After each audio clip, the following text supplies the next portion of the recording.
Hätte da noch nix heute.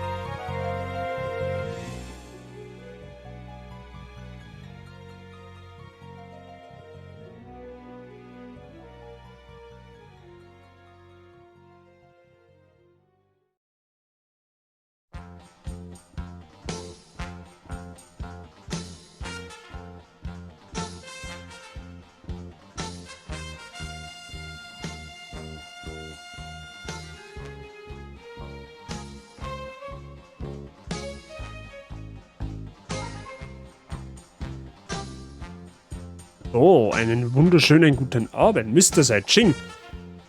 Morgen oder so käme ich gerade nicht aus, ich höre mir nur schnell essen. Guten Morgen erst einmal und ja, tun Sie dieses, Mr. Saiching. Wir haben noch ein bisschen Zeit. So 5-6 Minuten haben wir schon noch. Alles gut. So, ich steige gerade fest, ich habe auch mein Trinken vergessen. Moment. Ich bin selber nicht vorbereitet.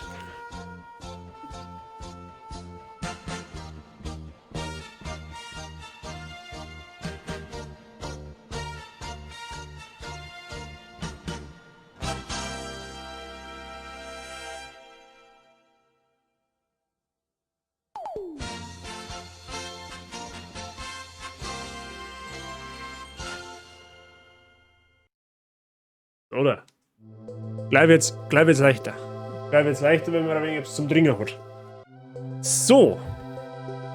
Samstagabend-Stream ist gemütlicher Stream, habe ich mir gehört. Ich habe mich jetzt halt dazu entschieden, dass wir doch mit der Nuzlocke weiterspielen. Einfach aus dem Grund, weil kommende Woche kommt Herr der Ringe Gollum raus. Und das will ich unbedingt im Stream spielen.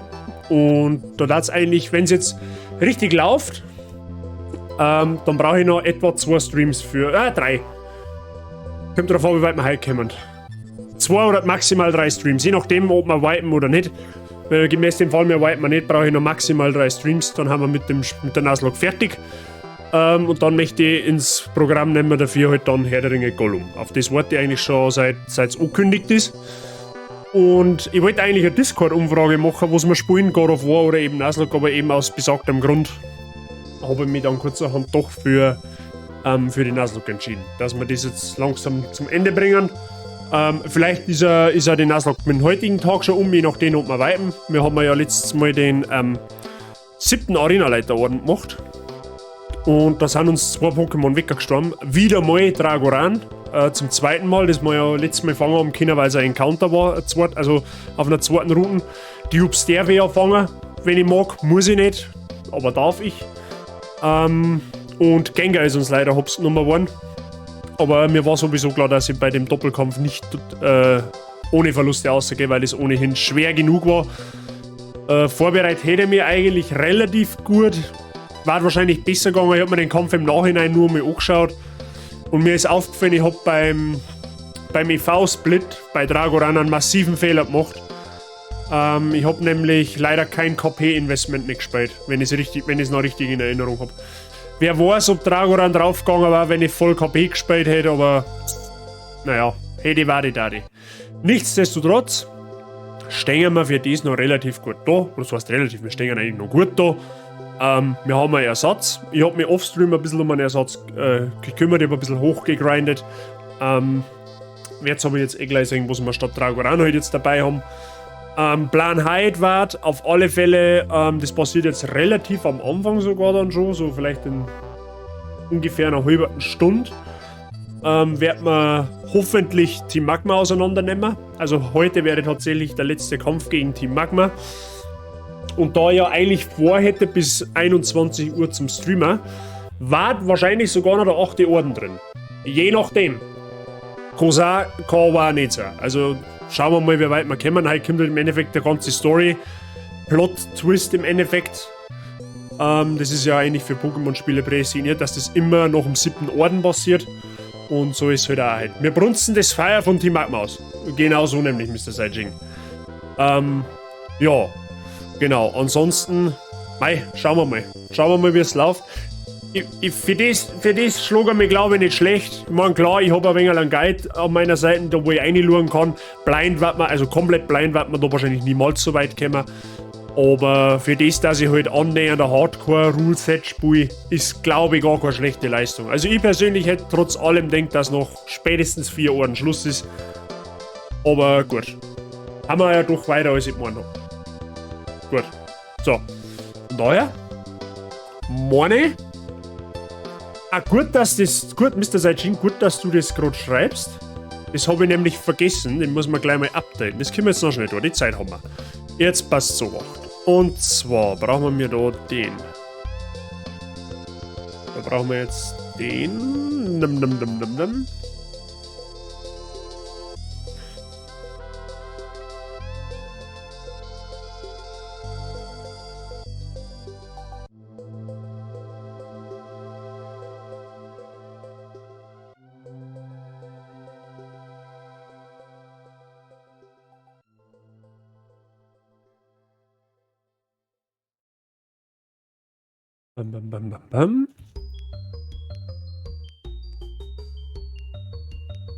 Ich glaube, wir müssen mal alle haben. Jetzt muss ich mal updaten. Sei kannst du den Command nochmal probieren. Er müsste geupdatet sein. Also rein theoretisch zumindest. Sollte jetzt eigentlich funktionieren. Schau her. Sehr gut. Ich hoffe, wir haben jetzt keinen vergessen, aber wenn es ist, können wir das ja gleich nochmal nachschauen. So. Jetzt machen wir da mal Pause. Pause Reno. Und dann, Freunde der Sonne, werden wir mir da mal ein Spiel switchen.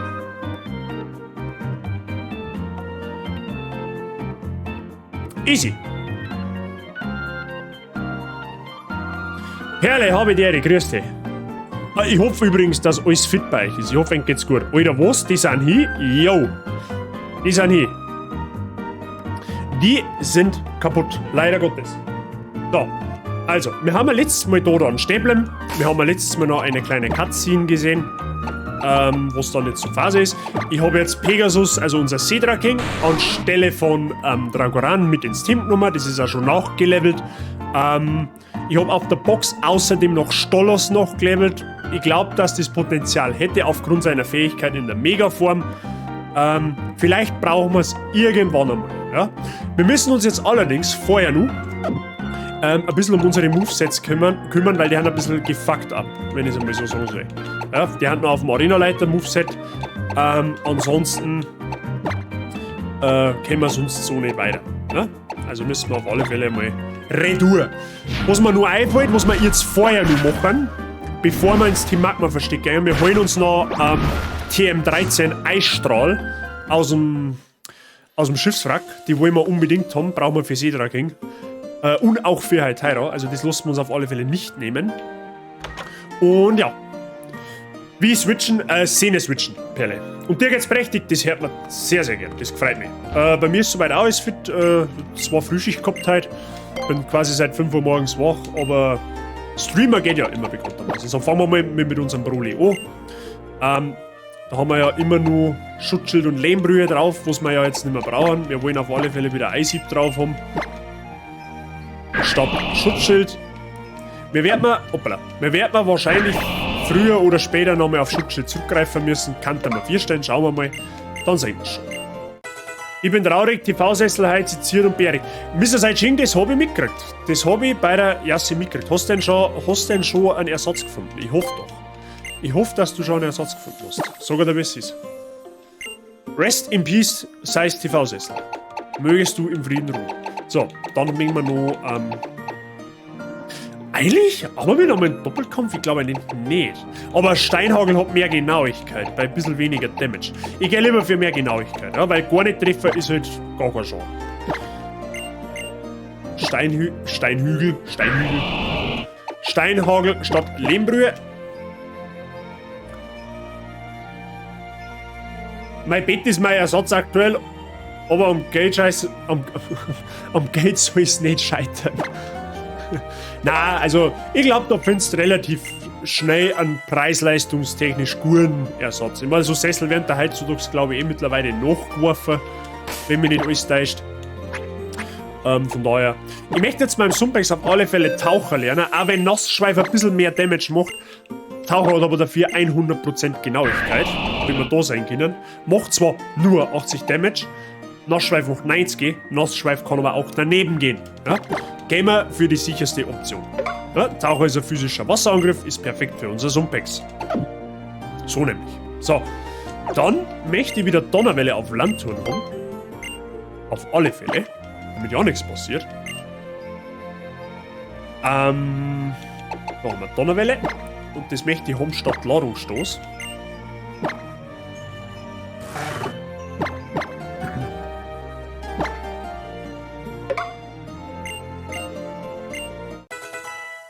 Gut. Und ich muss mal anschauen, was mein Seedraking einmal alles Kino hat. Wollen wir natürlich auch sehen. Wutanfall, Hydropumpe, Gegner, Blubberrauch und Windhose, Aquaknarok, das sogar gelegt. Drachenpuls, das ist schon mal zauberhaft.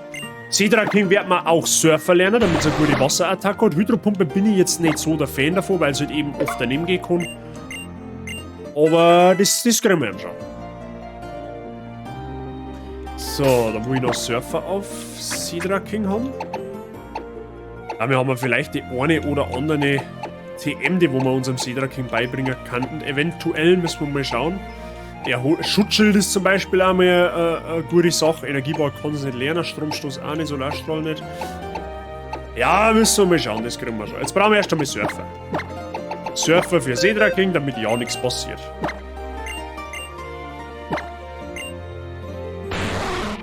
Dann nehmen wir Blubstrahl weg.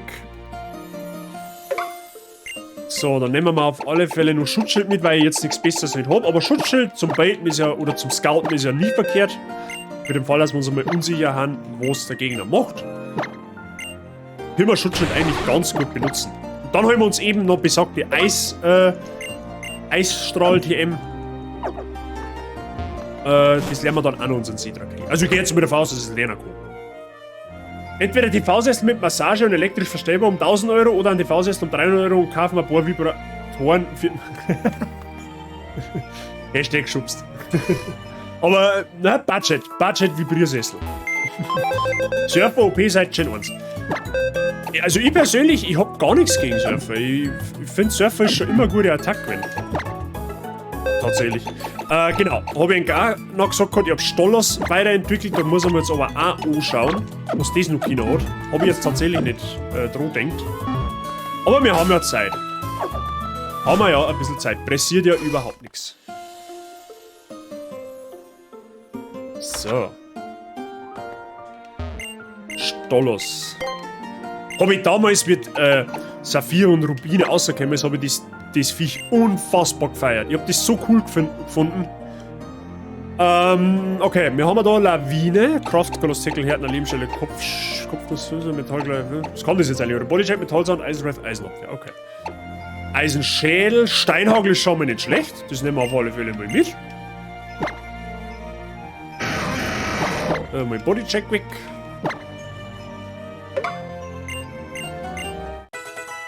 Das Ding hat, wie es ja gerade zeigt, das Ding hat unfassbar hohe Verteidigungswerte. Also das ist unser physischer Tank im Endeffekt. Und in der Mega-Entwicklung kriegt es ja die Fähigkeit Filter. Ich glaube zumindest, dass die so auf Deutsch heißt. Die schwächt sehr effektive Attacken ab. Also im Endeffekt, Stollers in der Mega-Entwicklung zum Killen ist gar nicht mal so einfach. Ja. Schauen wir mal, das kann uns bestimmt noch helfen. Vor allem, wir haben ja einen Stollers nicht. Kannst sogar Drachenstoß lernen, aber das hat halt auch sehr wenig Genauigkeit, da bin ich jetzt auch nicht so der Fan davon. Eisenschädel ist geil auf jeden Fall, aber ich spiele da lieber mit Rambos, weil es gibt nicht viele Pokémon, die so viel wingen wie Stollers. Rambos macht im Vergleich wie sage ich denn, je schwerer, also je mehr Gewicht ich im Vergleich zum gegnerischen Ziel habe, umso mehr Schaden macht der Attack. Das ist gar nicht einmal so schlecht. Das ist gar nicht einmal so schlecht. Da haben wir Rambos auf alle Fälle weg, dazu. Ich glaube, dass wir sogar jetzt dann Stärke brauchen werden. Also in der der Tiefseehöhle. Also kann man Stärke auf alle Fälle auch mal beibringen. Und ich glaube, zu wissen, dass wir dann nachher in der Tiefseehöhle sogar die TM26 Erdbeben finden, dann war das auch noch mehr vierte Attacke für unser Stolos. Dann hätten wir eigentlich da auch ein kurz solides Moveset drauf. Ich hab meinen ersten Run in Diamantperlen mit Empoleon gespielt und das Milotic mit Zertrümmerer und Zerschneider besiegt. Warum nicht? Das ist auch mal eine Herausforderung. Das ist auch mal eine Herausforderung, auf alle Fälle. So, dann will ich mich noch schnell kurz um meine Items kümmern. Und zwar möchte ich auf alle Fälle wieder Überreste auf meinem Landbett, nicht da. Ich möchte es wieder auf mein Landturm spielen, auf alle Fälle. Genau, dann möchte ich auf alle Fälle, wenn ich finde, Expertengurt, der wir mal auf Cedra kriegen. Und dann müsste man noch irgendwo einen Stolos Need haben. Da ist er. Stolos Need für die Mega-Entwicklung schaut uns auch nicht. Der Rest müsste eigentlich soweit passen. Gut. Den Rest habe ich eigentlich nicht geändert. Broly Sumplex nicht, Überreste Expertengurt, Stolos nicht, Beulenhelm, passt. Gut, holen wir uns Eisstrahl. Holen wir uns einmal Eisstrahl. Da müssen wir ein kleines Rätsel machen, was eigentlich nicht so wirklich schlimm ist. Aber, naja. Weil der 10-jährige Sei so dumm war mit die VM. Ja, man weiß halt nicht besser. Wie denn auch? Wie alt war denn ich bei Gen 4? Die ist 2006 gekommen, glaube ich, oder? Gen 4 war 2006. Meine ich. 2006 war ich... Zwar vor 16 Jahren war ich 14. Da war ich 14, 15. Oh, ein junger Hupfer. Wir müssen mal da rein. Ach, da kommen wir drauf. Okay. So. Nachdem wir ja jetzt die VM-Taucher nutzen können, wird das Schiff eigentlich für uns jetzt erst so richtig interessant.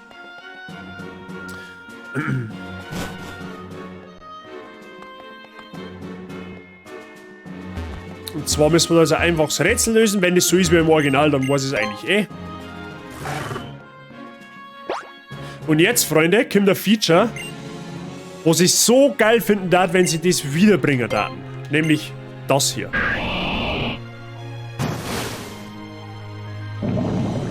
Game Freak, bringt's bitte Taucher zurück. Ich glaube, dass das momentan mit der aktuellen Technik so unfassbar gut ausschaut hat. Ich habe das damals so gefeiert. Taucher einfach eine unfassbar geile Sache. Da haben sie sich mal damals wirklich was einfallen lassen. Ich bin aber jetzt da natürlich noch umschauen. Weil vielleicht liegt ja noch irgendwo was uns selbst helfen kann. Das ist der Maschinenraum, wenn mich nicht täuscht. Ich weiß gar nicht, da unten können glaube ich eh gar keine Pokémon nicht vorkommen, weil da braucht man ja groß.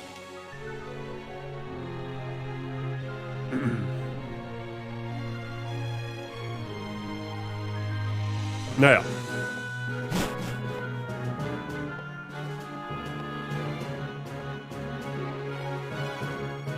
Gut. Na, aber in Scanner kannst du finden, später für Lugia oder Ho. Ja, stimmt, da war ja was. Die kannst du ja dann doch später, also im Original zumindest, da fangen. Hast du recht. Wird man aber tatsächlich nicht da. So, von der Jungen. Naja, genau. Das ist der Typ, der eigentlich noch einen versteckten Raum sucht, da wo es scheinbar irgendwelche Schätze gibt. Den Raum wird man mir auch aufsuchen. Und von dem Mädel kriegt man im Original einen Schlüssel. Raum 1 Schlüssel. Das ist jetzt im Endeffekt wie so eine kleine Schnitzeljagd. Man muss jetzt einfach von Raum zu Raum gehen, den Schlüssel finden. Was war das? 6, glaube ich, gell? Genau. Und am Ende kommt man halt zum Zentralschlüssel, der wo uns halt die Schatzkammer aufsperrt. Gut, dann war der auf der anderen Seite. Da haben wir auch noch die.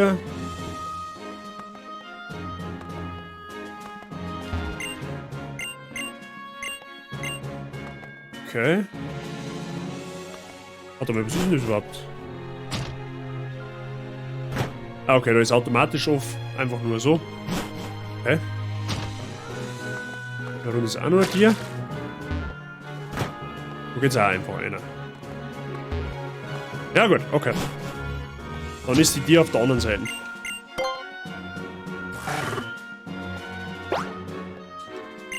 Es ist ein bisschen Hin- und Her-Schwimmerei, aber mein Gott. Für Eisstrahl nehme ich das gerne im Kauf. Eisstrahl, eine fucking starke Attacke, die wir unbedingt brauchen.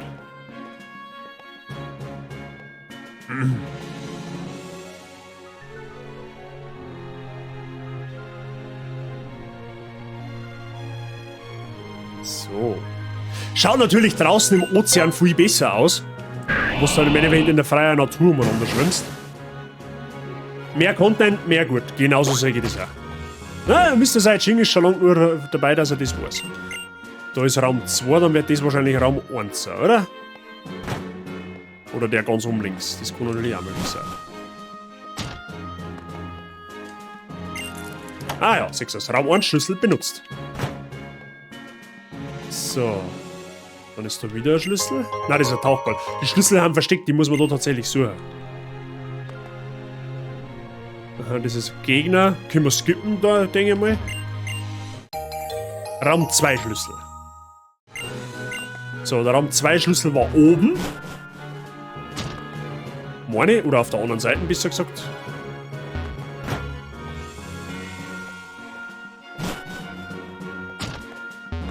Das ist ja irgendwo, meine, oder? Ja, da war Raum 2. Schauen jetzt nicht unbedingt in den Trainer einrennen, wenn es nicht sein muss. Wird man aber wahrscheinlich jetzt da nicht vermeiden können.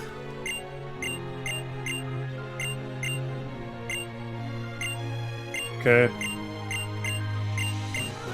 Können wir bestimmt umschleichen um die 2, oder?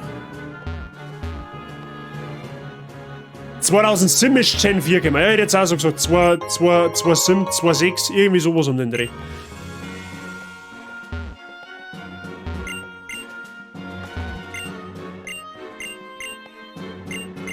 So, Schlüssel wo?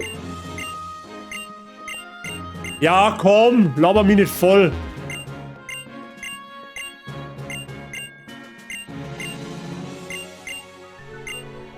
Kann doch kein Mensch lesen. So, wo ist der Schlüssel, ist die Frage. Da kann man da auch noch reinschauen, oder?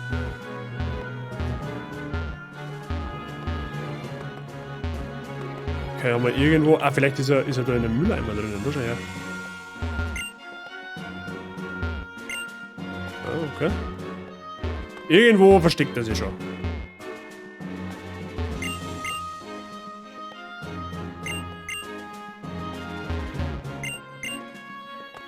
Okay. So, mal schauen. Wo ist der Schlüssel, ist die Frage.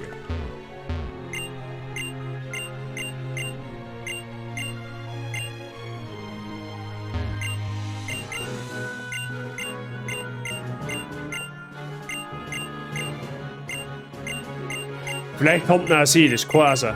Alter, was ist denn? Wer liest denn das freiwillig? Liest doch kein Mensch.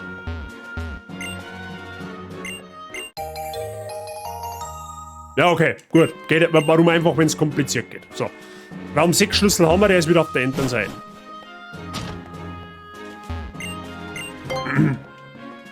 Man könnte einfach einmal die Personen anschmatzen. Vielleicht sagen die auch mal irgendetwas.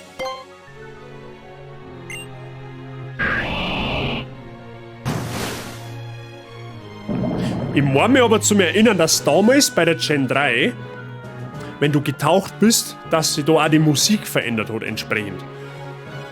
Weiß jetzt zwar nicht, ob das nur jetzt da in dem Schiefer so ist, oder ob das jetzt generell einfach immer gleich bleibt. Kann ich mir aber ehrlich gesagt nicht vorstellen.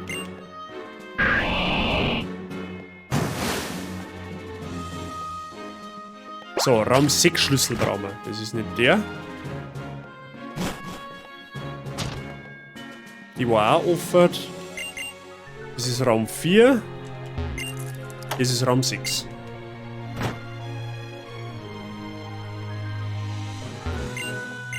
So, da müssen wir wieder luren. Draußen war es sicher. Okay.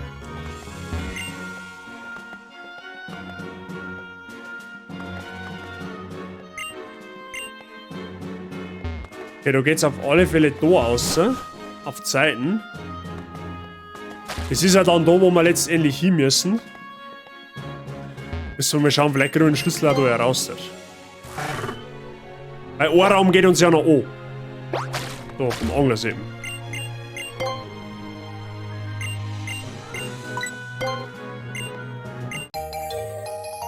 So, doch, Raum 4 Schlüssel. Er hat einen Schlüssel gefangen. Mehr als wir nix. Ist ja schon mal mehr als wir nix. Immer in der Schlüssel abbeißt. Das Schöne ist, da drinnen keine Trainer.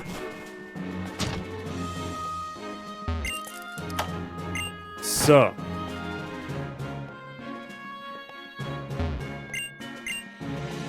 So, Hände-Konsole, okay.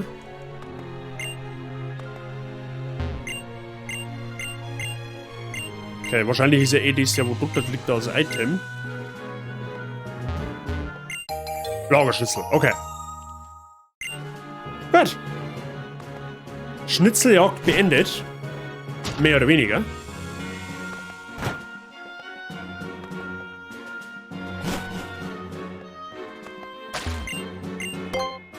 So. Jetzt kommen wir in das Lager da hinten rein. Und da ist der Grund, warum er mir eigentlich hergekommen hat.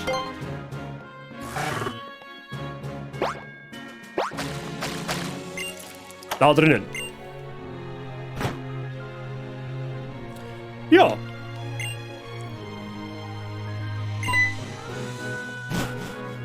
Genau, die Handweger derer Puppen da.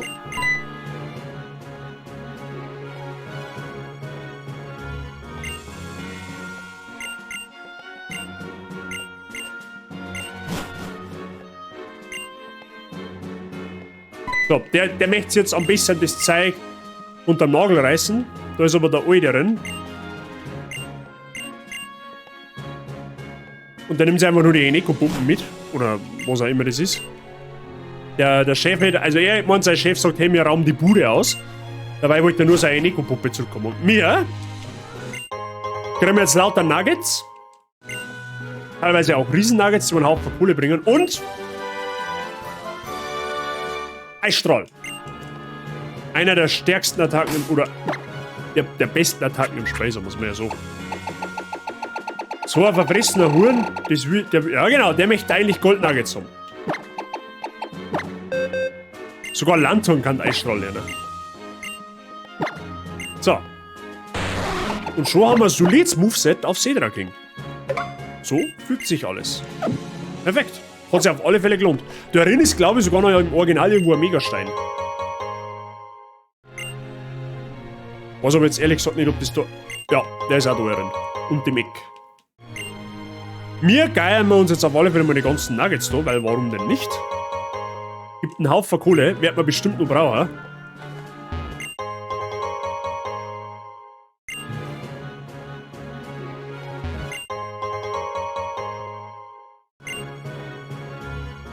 So. So ein schöner Sound, hä?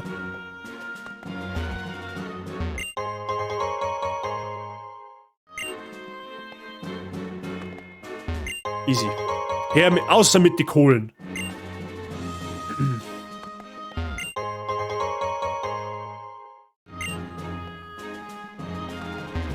Easy peasy lemon squeezy. Ich glaube, es gibt da vergleichbar keinen einzigen Spot in irgendeinem Pokémon-Spiel, wo du so viel Zeug findest. Zumindest fällt er mir jetzt auf Anhieb nicht ein. Einen Luxusball kriegen wir auch noch oben drauf. Ja? Da haben wir wirklich im Luxus jetzt da.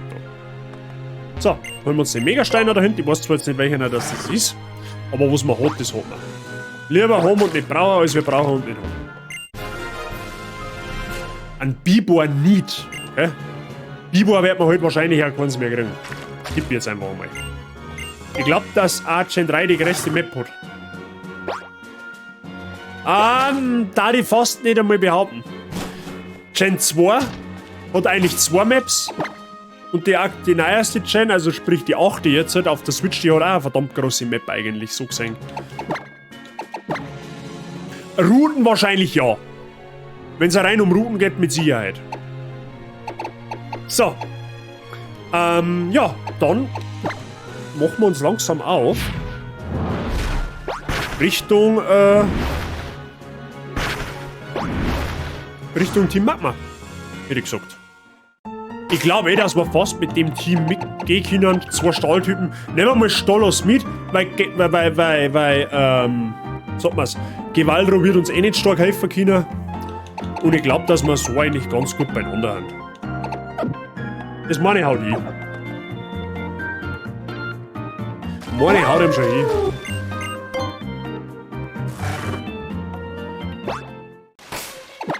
So, zum alle Fälle einen Topschutz rein. Und dann surfen wir. Bei der Tauchrouten kannst du ehrlich gesagt eh nicht einmal wirklich aus. Du musst einfach die da nehmen. Den großen Spot da und da tauchen wir jetzt mal runter, Freunde.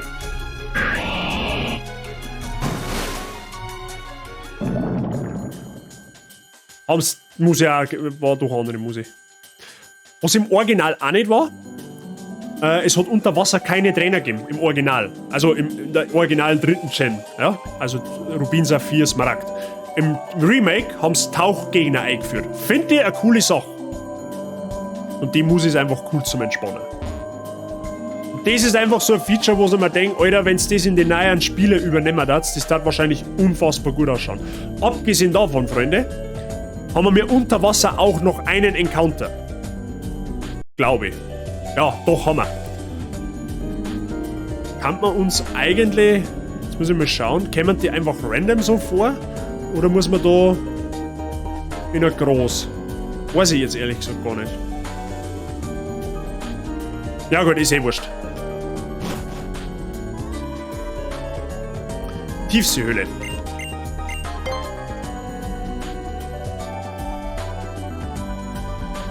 Im Unterwassergras, okay. Haben wir da jetzt keins geholt. So. Tiefseehöhle, Freunde. The place to be. Wir haben da auf jeden Fall auch einen Encounter. Jetzt wollen wir schauen, ich glaube, soweit ich weiß. Ja, okay, das haben wir schon fast gedacht. In der Tiefseehöhle gibt es ausschließlich Fossil-Pokémon zum Fangen. Das ist eigentlich relativ egal, was wir kriegen.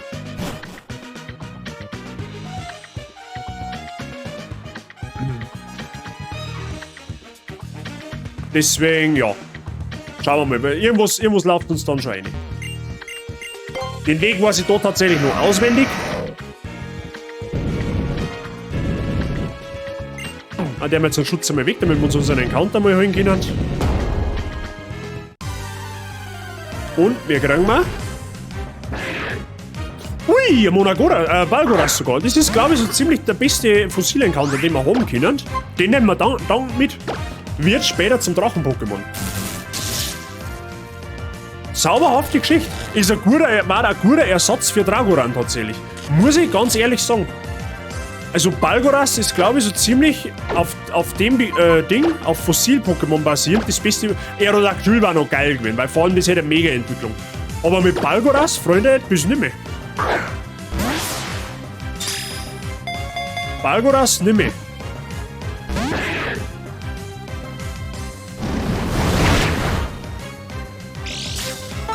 Balgoras limitant. Da tue ich mich nicht runter. Cooler Encounter, gefällt mir. Tatsächlich mein Oberlege-Update in den Ding schon, oder? Ja.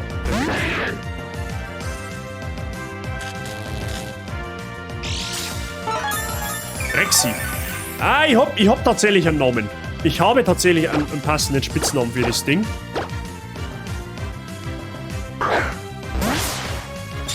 Es wird ein Monster Hunter Monster. Wenn man so möchte. Wenn es einmal eingeht. Nice. Balgoras. I like. Gefällt mir sehr, sehr gut. Dolores. Das ist kein Monster Hunter Monster, zumindest kenne ich es nicht. Na, Balgoras wird ein Anjanat.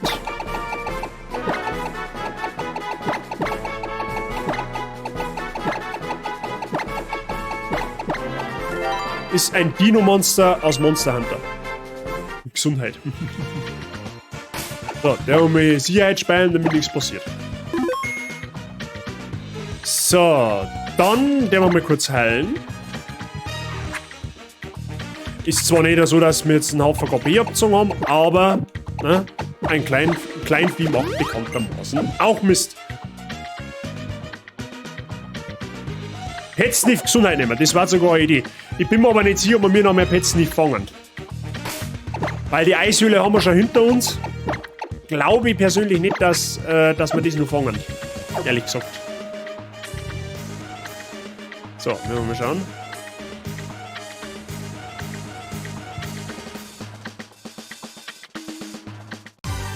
Oh, Topschutz in der. Entschuldigung. Hognodon hätte jetzt zum Beispiel schon wieder, ist zwar cool, aber finde ich halt nicht so cool wie Balgoras. Obwohl es Überbrückung hat, was fucking OP ist. Oder was fucking OP sein kann.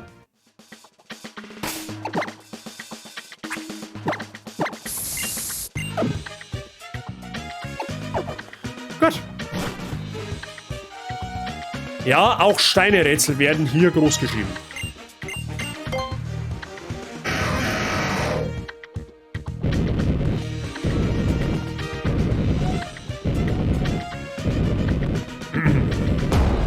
Ich werde mir dann vielleicht offstream in der Höhle dann nochmal genauer umschauen. Weil da kann man bestimmt noch das eine oder andere finden. Eventuell.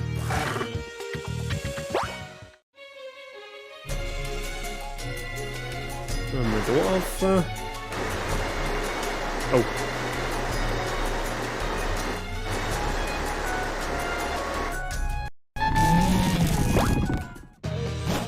Gut.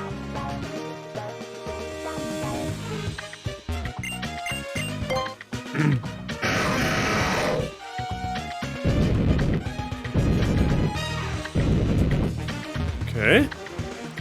Der wird nicht skippbar sein, tipp jetzt einmal, oder? Nein, der ist nicht skippbar, den müssen wir machen. Aber gut. Einen Trainerkampf können wir verkraften. Meine ich, hoffe ich. Nidoking. Haben wir ja mit Sumpex eh schon mal nicht so falsch. Warum hört sich Stolos an wie ein Dampflok? Gute Frage. Gute Frage.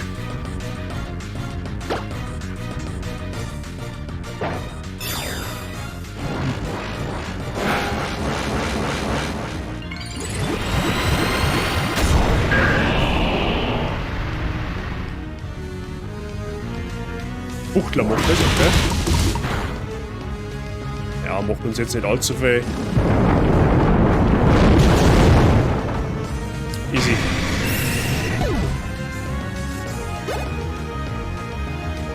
Flampivian haben wir schon gelernt, macht uns nicht mehr allzu viel aus. Können wir einfach drin bleiben.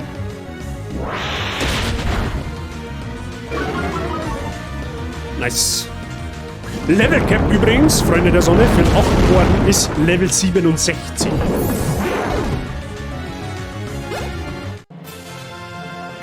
Gut, der war Vollobst. Und zwar dezent.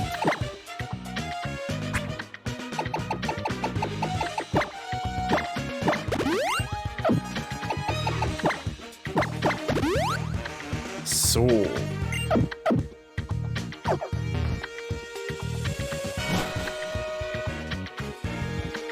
Haben wir immer nur Steinrätsel.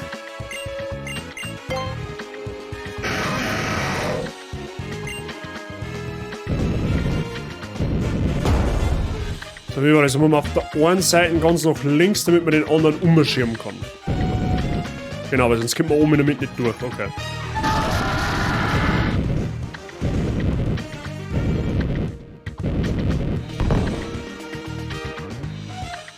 Dann kommt der nach unten.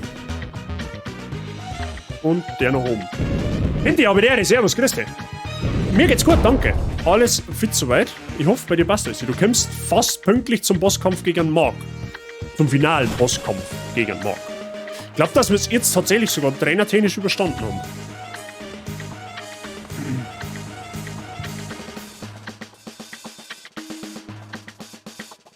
So. Ah, und das ist jetzt höchstwahrscheinlich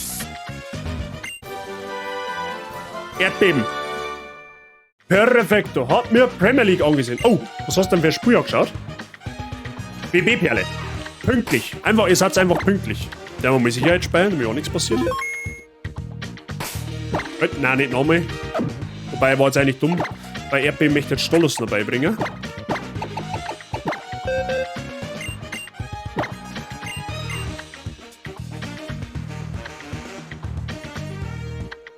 Ich glaube, ich muss meinen Popometer mal wieder zum Sitzen bringen. Ich vermisse in TV-Serie. Wait. Chelsea gegen Leicester. Oh, und wer hat gewonnen? Chelsea wahrscheinlich, oder? So, der Eisenschweif weg. Pünktlich wie nicht die deutsche so nämlich. So, jetzt passt so. Ich muss mal schnell luren. Dabei kann ich eigentlich schon mal eine Vorhersage machen, wenn es mitgt. Und zwar schaffen wir Deathless Finale Mark. Jo. No. Habt mal, sagen wir, 2 Minuten Zeit. Könnt gern eine Punkte investieren, wenn ihr wollt. Chelsea hat gewonnen mit 2-1. Ja, das war mir fast. Das war mir fast klar.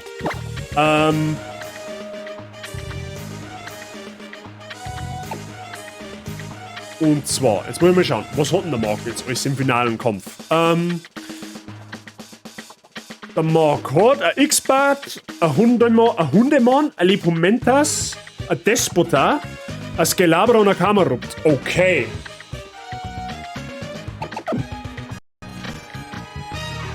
Der Tipp jetzt einfach mal, jetzt pass auf, wir kannten auf alle Fälle, schauen wir mit Lanturnlin. Was kann das X-Bad? Sturzflug, Kehrtwende, Hypnose und Sonnentag. Aha, okay, verstehe die Frage. Das X-Bad ist eigentlich nur dazu da, um Sonne auszubringen und mit seinen Feuerattacken hart treffen. Okay. Das Hundemann greift nur spezieller, das heißt, das ist easy Big Mom Futter.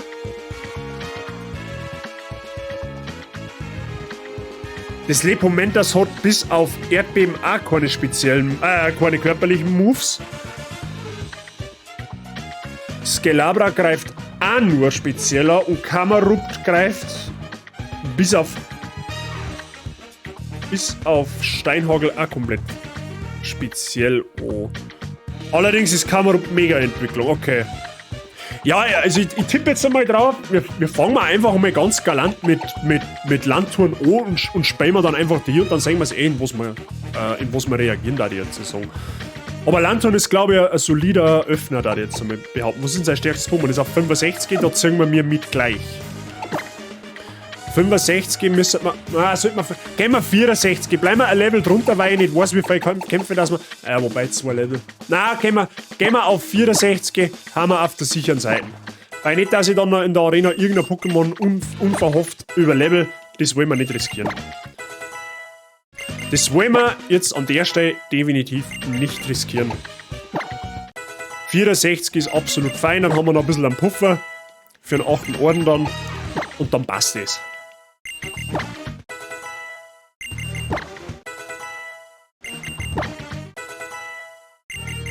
Gut.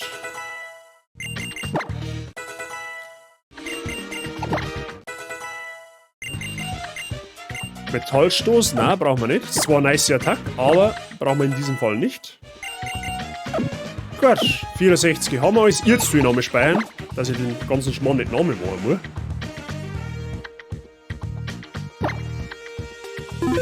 Also Chelsea live, weil es gegen FC Salzburg spielen. Oh, nice. Bist du quasi richtiger Chelsea-Fan? Fußball verfolge ich so an und für sich mittlerweile gar nicht mehr.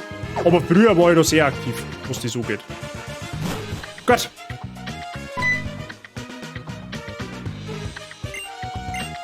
Was für eine erbärmliche Figur du da abgibst, Adrian. Marc, du... Blablabla. So.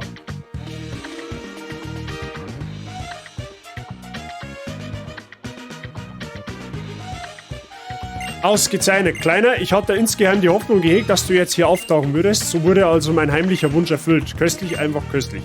Der mag mich verspeisen, glaube ich, habe ich so das Gefühl. Dir wird nun eine besondere Ehre zuteil, denn ich werde ihn dir vorstellen, unseren treuen Verbündeten, der gemeinsam mit uns Team Magma die Menschheit auf die nächste Entwicklungsstufe bringen wird. Der Ding da. Mr. Groudon. Oder kann man eigentlich nicht sagen, weil so ein neutrales Geschlecht hat. Aber gut, ist wurscht. Das urzeitliche Pokémon Groudon. Nicht einmal das glühend heiße Meer aus Lava vom Auge aus seinem Schlaf zu reißen. Welch mächtige Kreatur. Der Adrian ist vom Typenvorteil ein Lauch. Hey, den check jetzt nicht, Mr. Seijing. Wie lange ich diesen Tag herbeigesehen habe, eine unmessbar lange Zeit. Törichte Lehren, die das Nebeneinander von nebeneinander vom Mensch und Pokémon verherrlichen, haben den Fortschritt dieser ihre geleiteten Welt gebremst. Diesem unerträglichen Zustand wird nun ein Ende bereitet und ein neues Zeitalter beginnt. Mit Hilfe dieses urzeitlichen Wesens, der Tag ist gekommen, an dem ich mir die Kraft von Proto-Groudon aneigne. Und du bist das letzte Hindernis zwischen mir und meiner Bestimmung. Jedes Mittel, das mir zur Verfügung steht, ist mir recht, um dich aus dem Weg zu räumen. Ja, du hast es erkannt, auch die Mega-Entwicklung. Du glaubst doch nicht im Ernst, dass du... Ja, genau. Jetzt labert er uns vor, er wird uns vernichten und bräseln, was das eben ist. So, Finalkampf gegen Mark.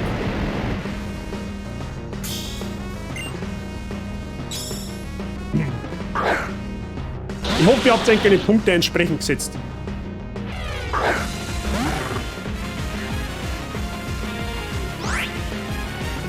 Ja, Wasser, ja, eigentlich ist ein Makerlauch im Vergleich, aber gut.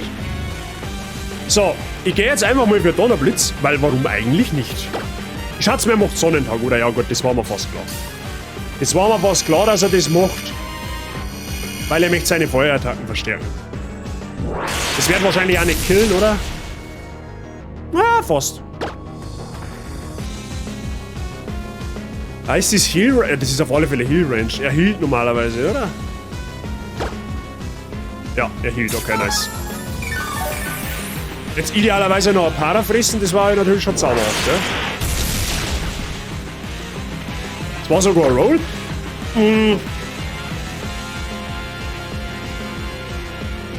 Es war eigentlich gescheit.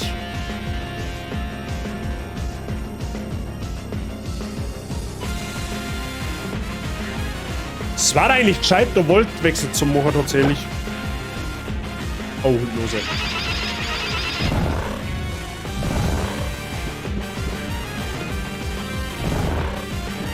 Mal schauen, was machst du Schaden jetzt?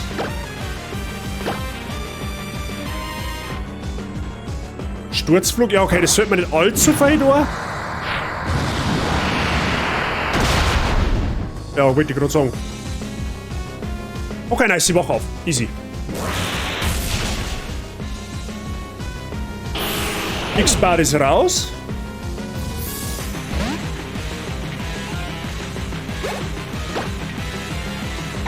Wait, ich bin jetzt als erster dran, right? Das heißt, ich kann eigentlich baiten, was er bringt. Lantan ist zudem eigentlich noch bei relativ guter Gesundheit, wenn du mich fragst. Kann ich da irgendwas baiten?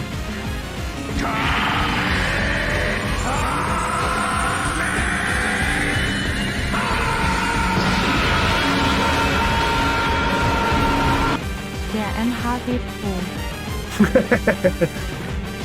Das ist ja der Zero Harvey Ehre.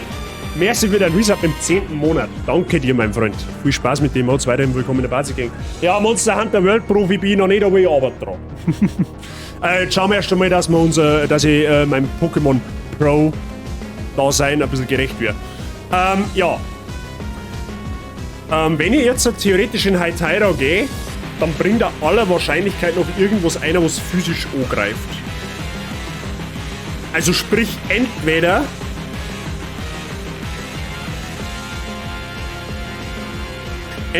Despotar oder Lepomentas, aber ich glaube, dass Hytira eigentlich da tatsächlich der solideste Schritt ist. Schauen wir einfach mal. Der Zero, ist alles gut bei dir? Hundemann, okay. Moment einmal. Hundemann greift ja nur speziell an, richtig? Sehe ich das richtig? Ich glaube, ich sehe das richtig. Blitzekoller, Finsteraura, Matschbombe, Solarstrahl. Ja, okay, du kannst mal halt gar nichts. Du kannst mal ungefähr gar nichts. Das Setup bei mir jetzt ein bisschen, damit ich seinen Sonnentag ein bisschen ausstallen kann, damit seine Feuerattacken schwächer werden. Und dann schauen wir weiter. Killen kann er mir auf keinen Fall. Wird nicht funktionieren. Mit Solarstrahl schon überhaupt nicht, weil es kein Step-Movement ist. Ja, du machst halt ungefähr gar nichts.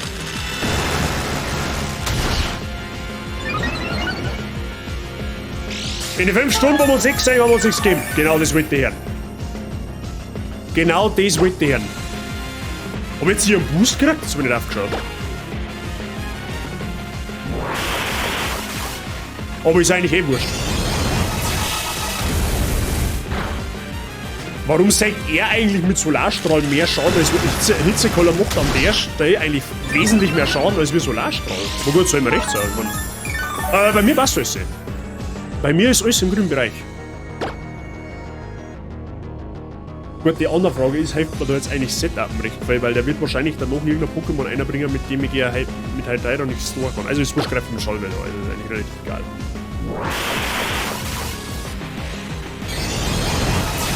Sonnentag müsste doch derer Runden eigentlich auch enden, wenn mich nicht alles täuscht.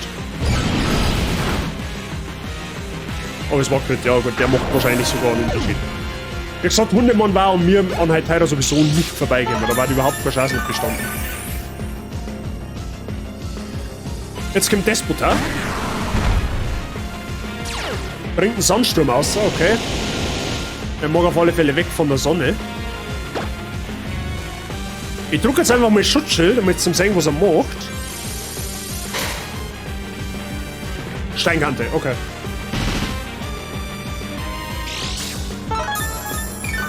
Steinkante, okay. Das ist auf alle Fälle ein Stat-Move, der wo physisch ganz guten Schaden machen kann auf meine Halteira. Aber das ist eigentlich eine sichere Sache in Panzer Aeron. Jetzt pass auf, hast du Erdbeben?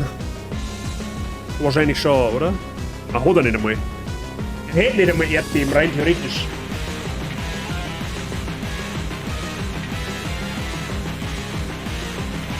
Aber sicher ist trotzdem. Sicherer ist trotzdem Panzer Aeron an der Stelle.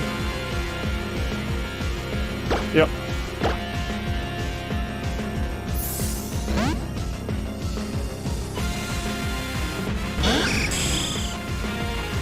Steinkante sollte jetzt nicht allzu fein machen. Oh, das ist sogar guter Schaden. Leck mich am Arsch. Bleibt er bei Steinkante?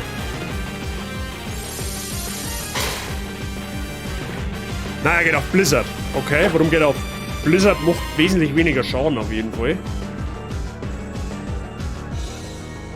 Ich gehe jetzt mal auf Ruheort, weil ich nicht weiß, wie viel Schaden das macht.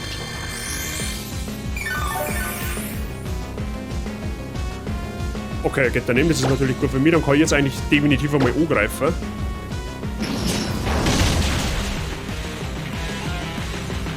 Macht die Hälfte Schaden, er geht nochmal daneben. Okay, Sandsturm ist weg. Kann drin bleiben. Geht dreimal daneben, okay, gut, für mich jetzt wieder heilen wahrscheinlich, oder? Ja. Gut, aber am Ende des Tages gewinnt 1 gegen 1 in der Regel jetzt der Panzer Aeron.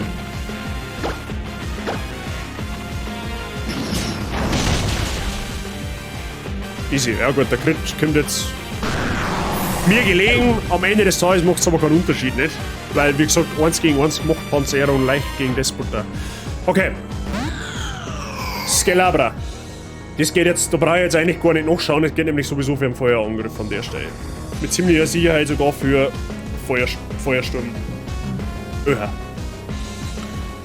Jetzt kann man es aussuchen. Entweder ich gehe. Moment einmal. Entweder ich gehe jetzt einfach in Landtouren.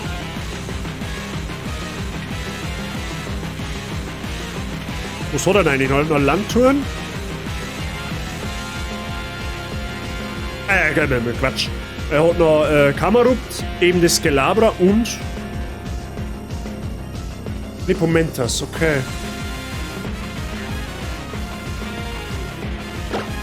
Und ist sogar an der Stelle eigentlich Pegasus die Wahl.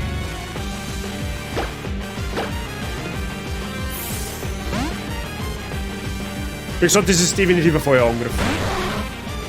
Ja, Feuersturm. Selbst wenn er mich verbrennt, macht's mir nichts. Weil ich speziell angreife. So, das ist Easy Surfer. Das Ding hat allerdings einen Fokus. Gut, das heißt, es wird einen Hit auf jeden Fall tanken.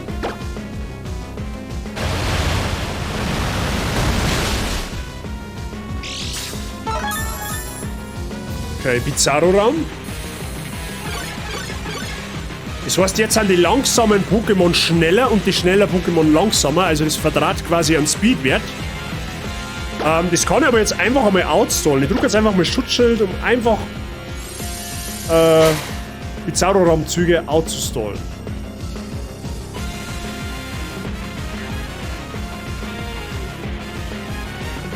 So, nachdem du jetzt eigentlich Spukball machst, kann ich es negieren.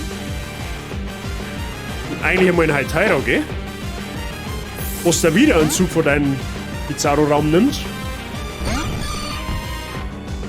Genau, das geht mir jetzt daneben. Beziehungsweise hat keine Wirkung, nicht? Das heißt, jetzt kommt wahrscheinlich wieder Feuersturm, weil mehr Damage.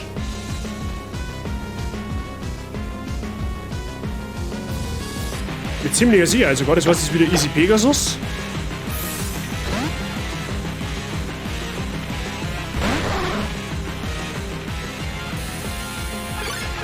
Hey, er kann das zweimal machen. Aber der geht doch 5 Runden. Bizarro-Raum geht doch 5 Runden, right?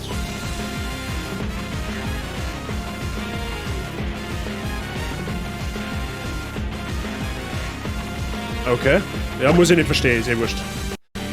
Bin halt trotzdem noch schneller wie er. Also, ich bin langsamer wie er. Er hat's umdraht. Er hat's umdraht.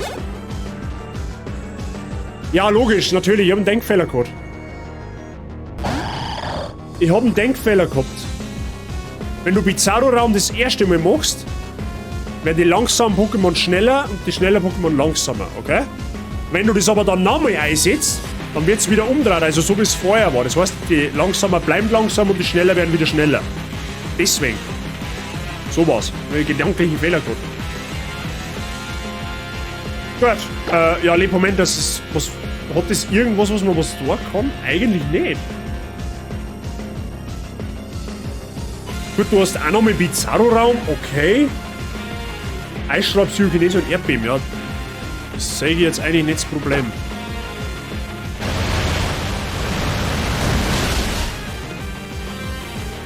Reicht leider nicht für einen One-Hit.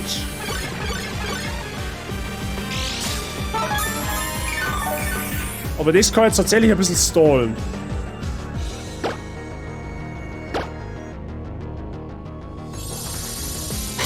Schauen wir mal, was er da jetzt macht. Erdbeben, okay. So heißt, es darf da nicht ein Halteiro gehen. So heißt, wir gehen da in Raptor, wo das Erdbeben negiert. Hoffe ich zumindest. Ja, negiert Erdbeben.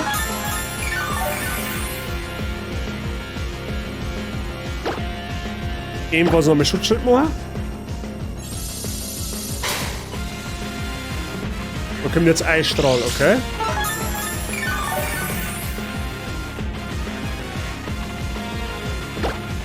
So, da ich weiß, dass am Ende sowieso Kammerrupt kommt.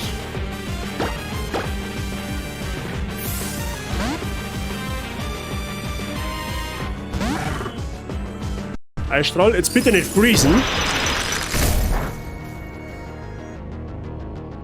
Volltreffer. Okay, nice.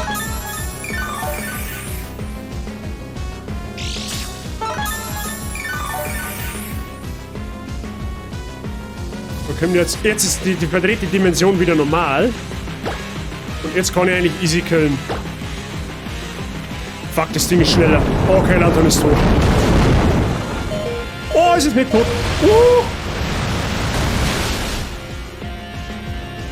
Ui. Okay, jetzt eigentlich doch, Lanton geht drauf.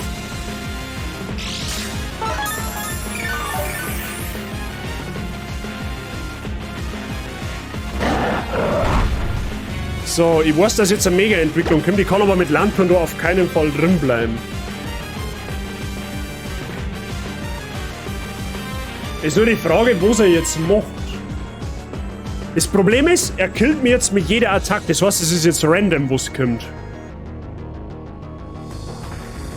Er hat Feuersturm, er hat Erdkräfte, er hat Lichtkanone und er hat Steinhagel. Wahrscheinlich kommt Erdkräfte. Wahrscheinlich.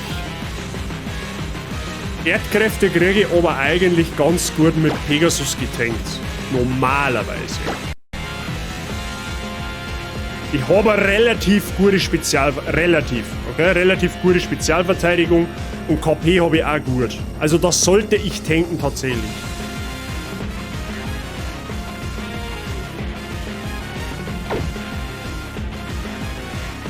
Ja, das sollte ich denken.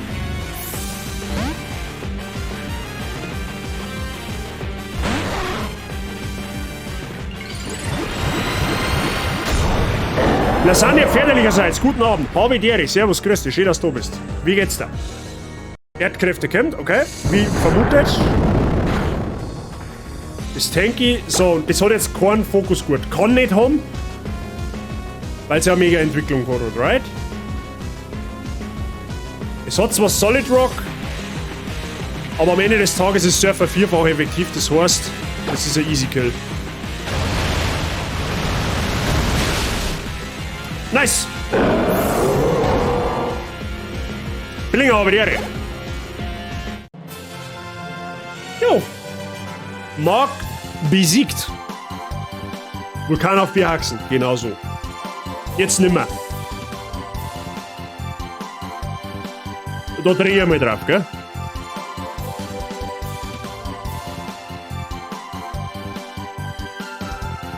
Nice.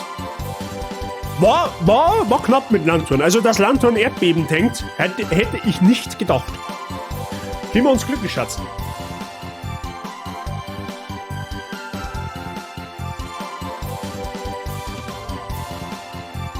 So, GZ an enkele Punkte. Ist halt doch ein 1 Watt LED.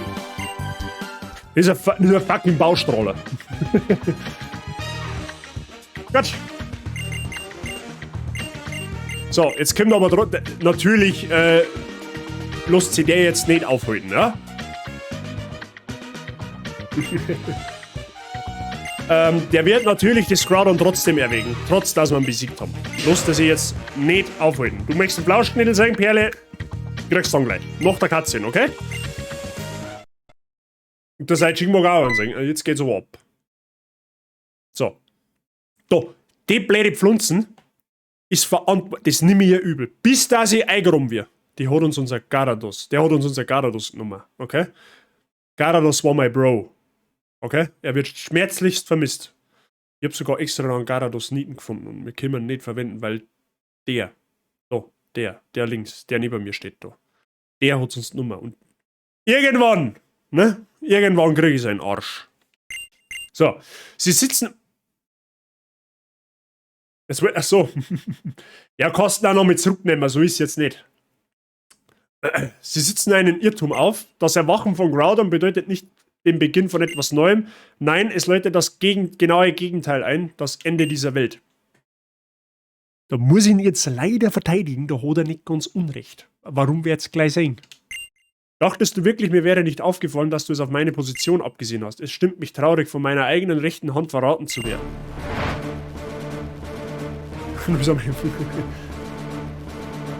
Dann lässt man einfach Opfer. Letzten Endes kann ich mich nur noch auf dich verlassen, Groudon. Nun, es ist soweit, mein einzig wahrer Freund. Nimm all die Kraft auf, die diesem roten Edelstein innewohnt und erlange deine urzeitliche Gestalt zurück. Schöpfe dein volles Entwicklungspotenzial aus. Das Potenzial, das du vor Urzeiten verloren hast. Gemütlich, Perle.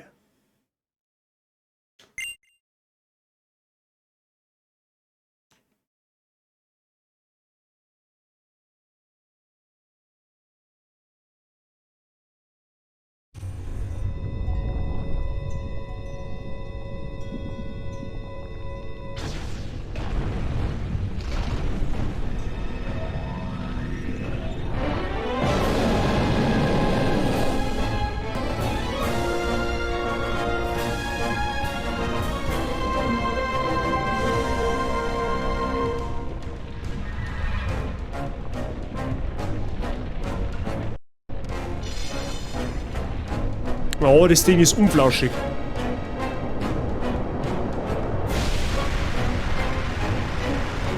Ich bin ungefähr eben um 5 in der Früh der Wecker geht.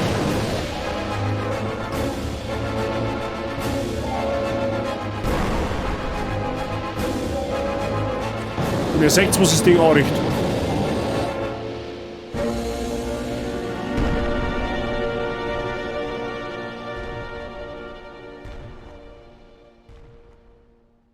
Ja. Was war denn eigentlich der Pyroberg-Encounter? Nebulak.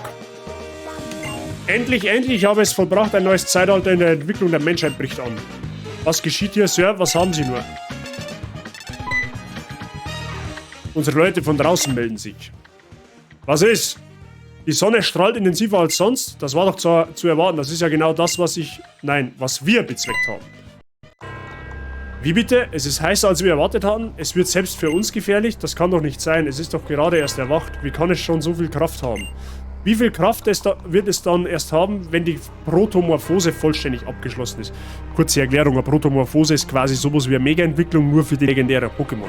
Und bevor die Frage kommt, nein, wir werden mal Groudon nicht fangen. Wir werden mal kein Pokémon benutzen, was so eine derart starke Mechanik hat. Weil dann kann er mir einen Nuzlocke ersparen. Ja, weil Proto-Groudon, das fetzt ungefähr alles weg. Okay? Dafür fangen wir uns als Ersatz vielleicht irgendein anderes Legendäres. Müssen wir mal schauen. Das war mehr ironisch, Mann, okay? In der Früh sage ich eigentlich gar nichts. Wenn mein Wecker geht, dann. Ne? Wie viel Kraft. Genau. Wie dem auch sei, beobachtet die Lage weiter. Mark, Sir, was ist da draußen los? Was hat das nur zu bedeuten? Mit dem roten Edelstein wird Groudon geweckt. Und dann entwickelt sich die Welt zu einer idealen Welt für die Menschheit. So war der Plan. Mark, sieht so aus, als hätten wir die Kräfte des urzeitlichen Pokémon, die Macht der Protomorphose unterschätzt. Ja, ungefähr, um es ganz einfach und simpel zusammenzufassen. Annahme für die vielleicht noch nicht so lange dabei haben oder halt generell mit Pokémon vielleicht nicht ganz so viel anfangen können. Was war jetzt im Endeffekt all die Zeit der Zweck von Team Magma? Der Zweck von Team Magma war, die Landmassen zu vergrößern. Ja? Wie schafft man das? Natürlich, indem man die Weltmeere vertrocknen lässt. Ja? Und wie schafft man das? Richtig, indem man Urzeit-Pokémon namens Groudon erweckt. Was ja für die Entstehung der Landmassen verantwortlich war, indem es eben unfassbar starke Hitze erzeugt hat. Also was macht Groudon im Endeffekt? Groudon ist erwacht und die Sonneneinstrahlung, das hat Einfluss auf die Sonne, hört sich komisch an, ist aber so. Und dadurch wird das Sonnenlicht stärker, deutlich stärker, weswegen es auf dem Planeten deutlich wärmer wird. Ja? Mehr Hitze heißt, Wasser verdampft, also sprich die Weltmeere versiegen irgendwann. Ja? Und der Bursche da, der Mark, hat das ein ganz kleines bisschen unterschätzt, weil in dem Moment jetzt, wo Groudon erweckt ist, stürzt die Welt in eine Apokalypse. Damals hat halt Pokémon noch ein bisschen düstere Storys, gerade nicht so das Geplänkel von heute, was da haben, mit Fangclub als Gegner. Abgesehen davon.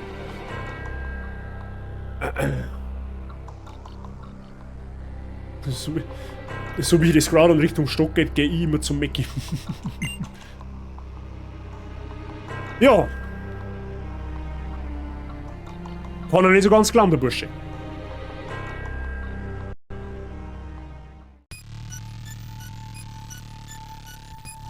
Der Himmel ist, wie ihr seht, mittlerweile nicht mehr blau, sondern orange. Und das ist eben die Sonneneinstrahlung, was ich gerade eben angesprochen habe. Ja? Also, da brennt es jetzt im wahrsten Sinne des Wortes. Wenn wir mir aber schimpfen über den Sommer, sage ich mir, da ist mit Sicherheit ein paar Grad wärmer. Ich wollte den Fortschritt vorantreiben, ich wollte, dass die Menschheit ihre nächste und höchste Entwicklungsstufe erreicht. Das ist also die Kraft des urzeitlichen Pokémon. Die legendäre Kraft Groudons, die alles ausradiert. Im Gegenpart natürlich, bei Saphir, ne, passiert im Endeffekt dasselbe in Grea. Nur, da wird nicht Groudon aufgeweckt, sondern Kyogre, was keine Türe hervorbringt, sondern einen massiven, sinnflutartigen Regensturm. Ja. Kyogre ist dafür verantwortlich, dass die Meere entstanden haben. Ja. Gleiche Spiel, nur umdreht. So. Groudon ist jetzt unterwegs nach Xeneroville, das ist die finale Stadt, also die Stadt vom letzten Orden, sagen wir es einmal so, und da befindet sich die sogenannte Urzeithöhle. Da bin ich jetzt lore-technisch leider nicht ganz so gut bewandert. Ich weiß nicht, warum Groudon in die Urzeithöhle geht. Ich weiß nicht, ob es da irgendwie einen versteckten Imbiss gibt für das Ding. Ich weiß es nicht. Warum genau die Urzeithöhle? Ja, das weiß ich leider nicht. Kann ich nicht sagen. Saphira habe die Ehre, grüß die Angel habe die Ehre. Wie geht's euch? Schön, dass ihr Schatz. Einen schönen Samstagabend wünsche ich euch. So.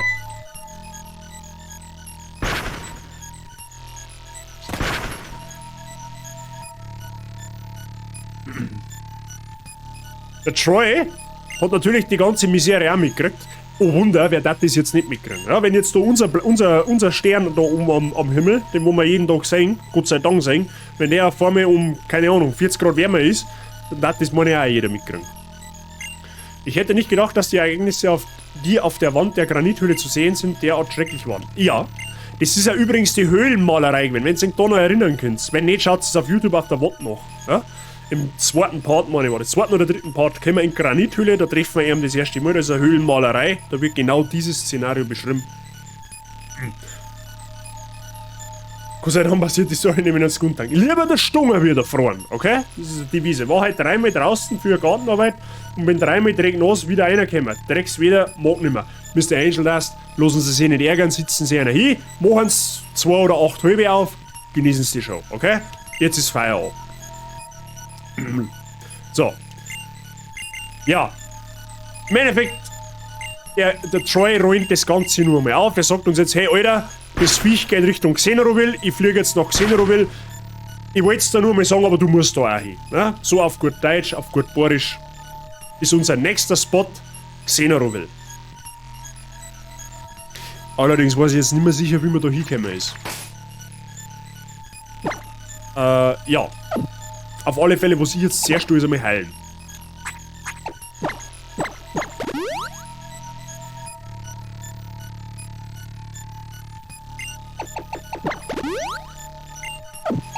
Hoppala.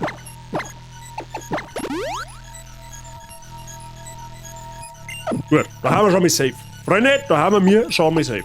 So, jetzt muss ich mir auf Karten schauen, weil ich halt einfach nicht mehr weiß, wie man da hingekommen ist. Das war auf alle Fälle da und dann. Okay. Ja, das wird man schon irgendwie hinbringen. War so aus.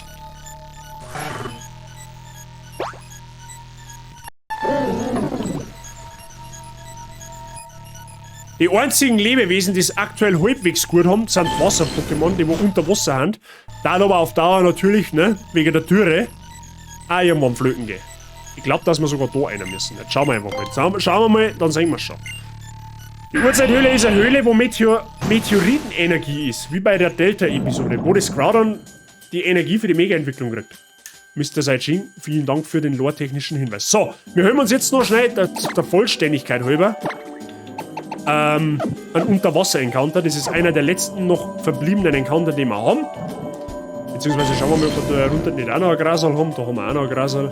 Da haben Libiskus. Das ist halt Liebe zum Detail, wo ich wieder auf das Thema zum Sprechen komme, wenn man das in die neuen Teile einbringt. Das war Bombe. So, Unterwasser-Encounter muss kicken. Freunde der Sonne. Aber mal abgesehen davon, was gibt's denn überhaupt als Unterwasser-Encounter? Das war mal eine interessante Frage. Der Unterwasser-Encounter auf der Route 126. Was ist denn das überhaupt?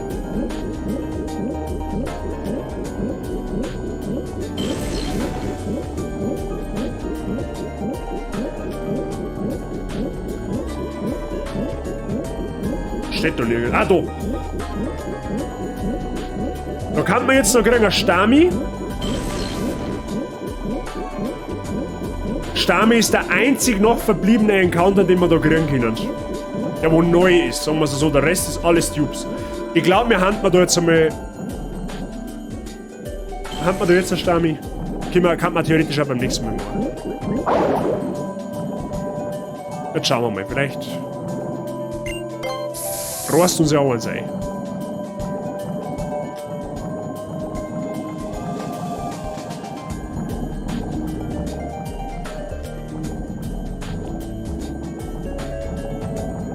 Wenn es ist, fange ich das Stami entweder nächstes Mal nur oder halt offstream. Also wie gesagt, Stami ist das einzige noch verbliebene Pokémon, was wir da noch nicht haben. Was uns wahrscheinlich auch nicht schockt, wenn man es hat. Das war Simon, das haben wir schon. Haben wir ja Cedra King im Team. Das ist Tentoxa, das haben wir auch schon.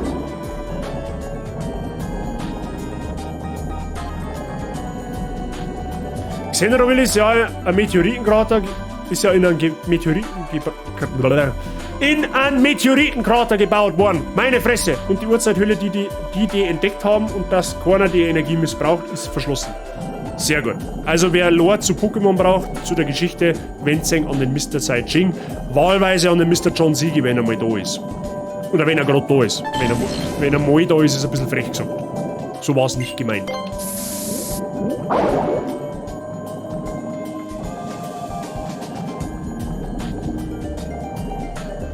Ja, Leute, ich glaube, ich fange die Stami nachher.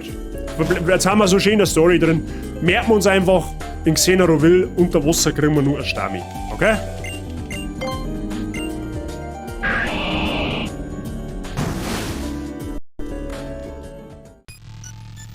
So.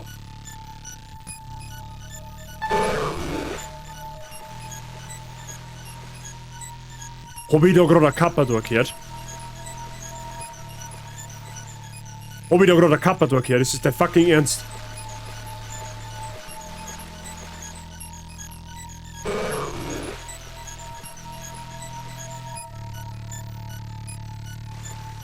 Freunde der Sonne. In Xenaroville im Wasser gibt es genau eine einzige Art Pokémon, die wo wir fangen können. Es ist Carpador oder Gyarados. Das heißt, Hydra ist back, Freunde der Sonne. Hydra ist fucking back. Es gibt da nur Carpador oder Gyarados zum Fangen. Eins von beiden. Es gibt nichts anderes. Wir werden mal sowas von der Gyarados wieder zurückholen. Das ist aber, das steht aber hoffentlich sowieso außer Frage.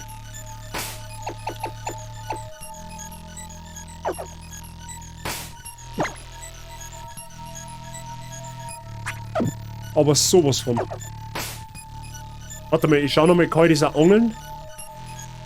Tatsächlich, ich kann's, bleibt immer gleich. Es ist egal, was ich mache.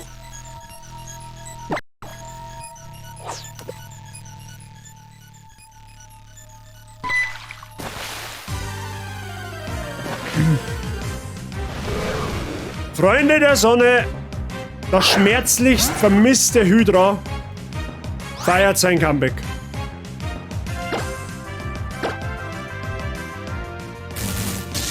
Oh, das ist nice. Das Tube nehme ich auch sehr, sehr gern mit.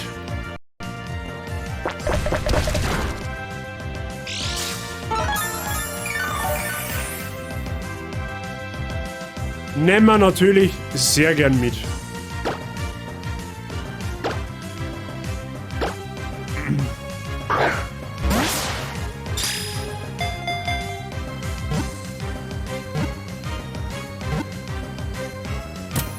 Nice. Schönes Comeback.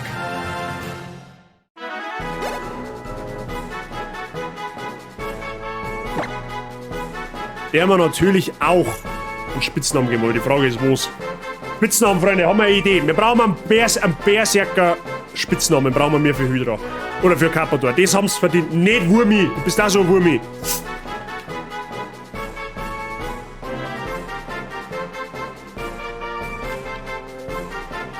So.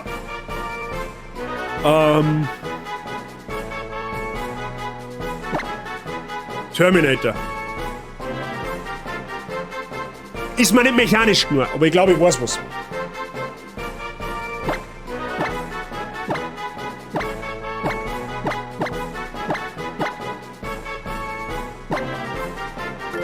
Dalamadur.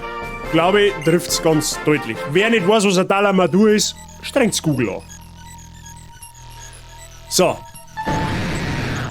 Da war schon ein Gyarados. Aber wurscht, wir nehmen Carpador genauso. Das schauen wir uns allerdings erst später an. Jetzt gehen wir erst einmal heilen und dann schauen wir, dass wir einen Story-Fortschritt kriegen.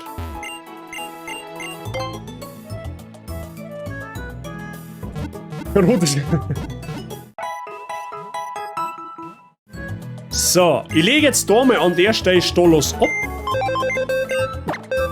Weil Team Magma ist ja jetzt ohnehin am Arsch, würde ich mal sagen. Und dann nehme ich unseren guten Boy Gewaltru wieder mit.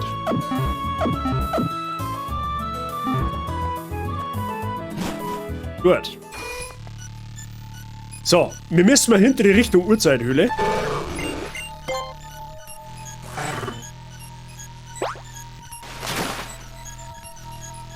Die irgendwo da hinten ist.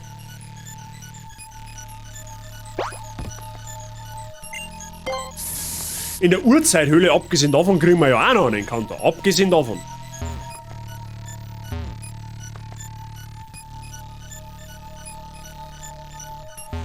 Das nächste Tanky-Pokémon habe ich auch schon genommen. Aue. So. Schaut mal den Typen rechts. Den werden wir bald kennenlernen. Ohne es zu spoilern. Ah ja, komm doch mal eben hier rüber und hör dir an, was mein Freund zu sagen hat. Tanktop. Mein Name ist Vassili, ich bin der hiesige Arenaleiter. Um den Burschen da werden wir uns heute noch kümmern. Hoffe. Er ist der Arenaleiter von Xenaroville, der 8. Arenaleiter und außerdem der Hüter der Urzeithülle. Also er ist der Capo, er sagt, wer da rein darf und wer nicht. Und bevor die Frage kommt, ja, er sagt jetzt dann, dass wir mir da rein dürfen. Aber beziehungsweise eine müssen, ja, weil irgendwer muss ja den Scheiß wieder ausbauen. Und wer kann das besser als wieder 10-jähriger Bub?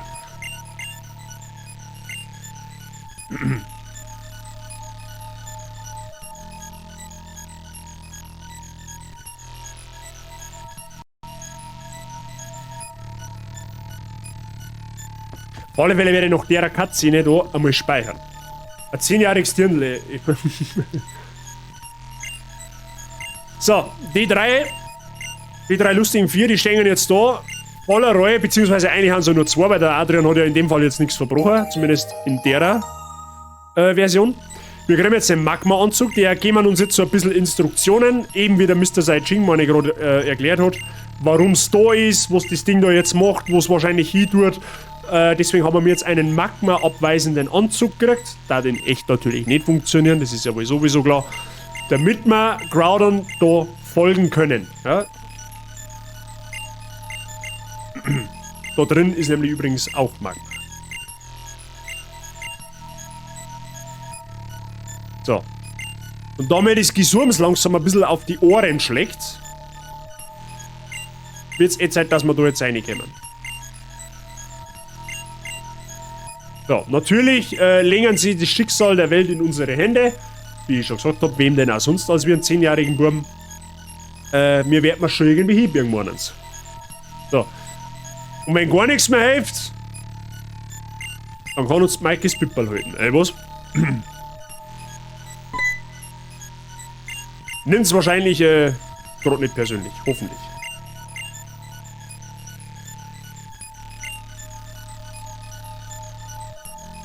So, jetzt ein Gebabbel auf, ich muss jetzt in die Höhle rein. So, auf Wiederschauen.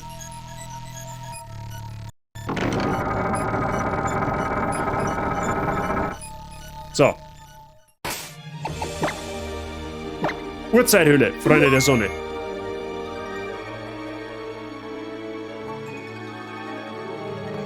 Wo man ebenfalls an den Counter... Was gibt's denn überhaupt zum Fangen?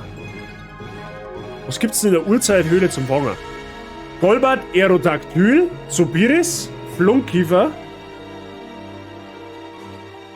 Ich glaube, das ist Stolrak. Ein Metang. Oha, da gab's einen Metang zum Fangen. Okay. Da gäb's tatsächlich Metang. Das Problem bei Metang ist, das hat eine fucking Fangraten von 3. Das ist unfassbar schwer zum Fangen. Und Inkognito, ja gut, auf den verzichten wir.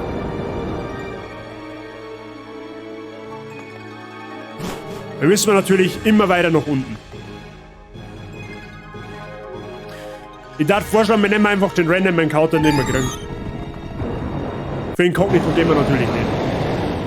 Gott sei Dank ist der Vassili keine Frau. Du hast die Erlaubnis in meiner Uhrzeit. Du bist so stark blöd. Ja, wir kriegen mal Inkognito, auf das kann ich verzichten. Freunde, der Ole, Level 67, bist du bescheuert. Den Encounter, den lasse ich freiwillig sausen. Ich weiß zwar nicht in welcher Art und Weise, ob es vielleicht gebufft worden ist, selbst wenn, ich bin mit Inkognito nicht fein. Inkognito, da kann ja nichts fangen, ja, das ist, weiß ich nicht.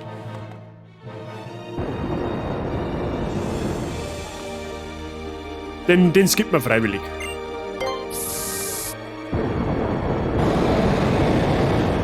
Groudon ist abgesehen davon ziemlich zintig, ja. Ich war auch zintig, wenn mir jemand aus meinem Tiefschlaf reißen darf, wegen nix und wieder nix. War ja auch ein bisschen zintig.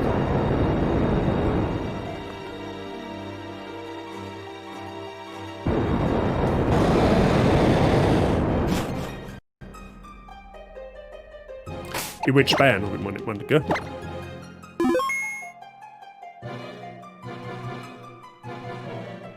So.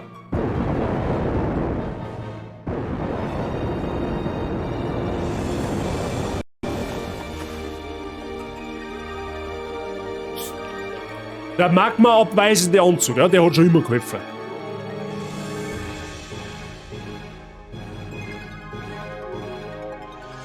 Mark hat den Magma-Anzug übergestreift. Mark hat den blauen Edelstein im Anzug angebracht. Ach, der können wir mal, also wir können, aha. Wir haben jetzt quasi ein schützendes Sphäre um uns herum, oder was?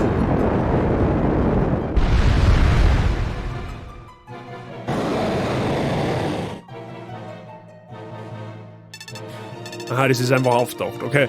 Aus dem Magma-Anzug ertönt eine Stimme. Hallo, hallo, kannst du mich hören? Ich bin es, Mark. Ich spreche über das Kommunikationssystem deines Anzugs zu dir. Unsere Messgeräte hier draußen haben das Signal von Groudon aufgenommen. Stehst du ihm eventuell bereits gegenüber? Sie, Senior. Ich verstehe, dann hör mir bitte genau zu. Du musst nun deinen ganzen Mut zusammennehmen und auf den Rücken von Groudon aufspringen. Kabelempfang-Defekt. Die Verbindung ist abgebrochen.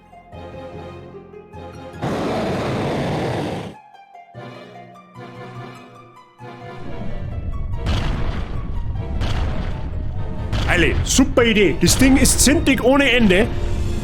Hat vor, die ganze Welt zum Grillen und wir reiten auf dem Ding einfach. Aber gut.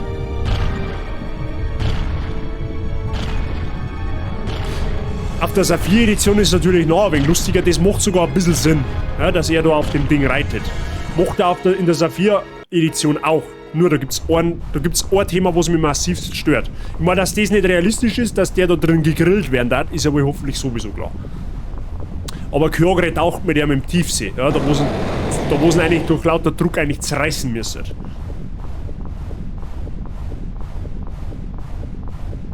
Alle, außer aus dem Anzug, ist aber eh warm genug, gell?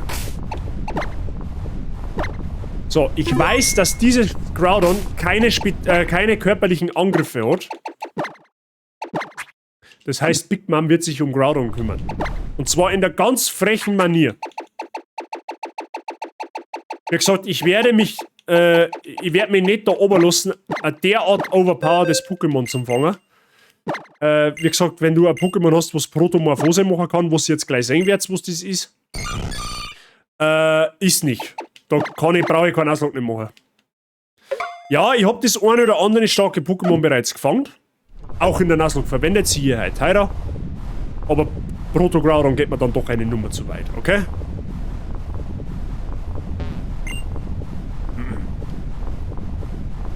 Fangen wir an der Stelle vielleicht mal irgendein anderes legendäres noch als Ersatz. Wie jetzt in Minecraft überlebst, wenn es ein Klappspiel ist. Okay!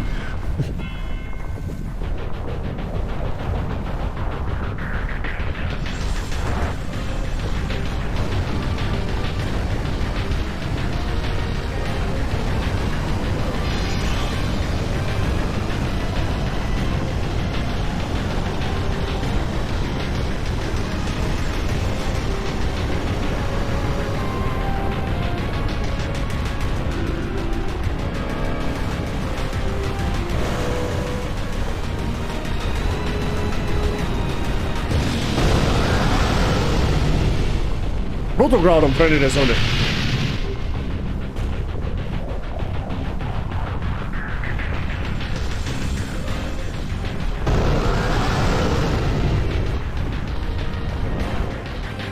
Oh, Entschuldigung, ja, natürlich.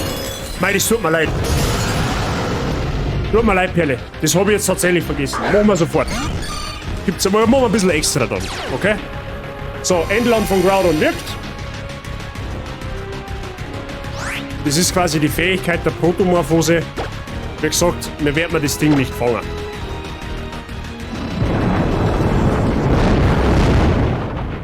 Kleine Berichtigung, es greift schon körperlich an, aber kann uns im Endeffekt nicht wirklich sonderlich stark schädigen.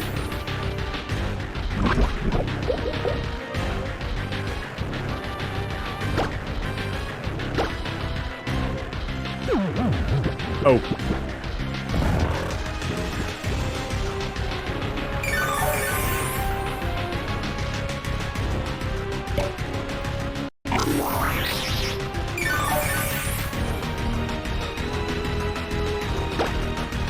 Du schlufst ja mindestens 2 Runden, right?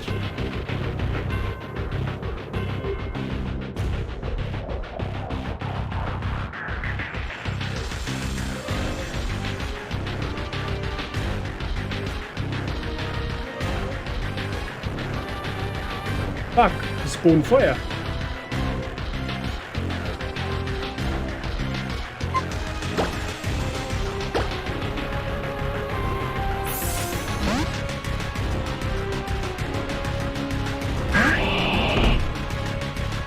Vor allem Level 45, ja.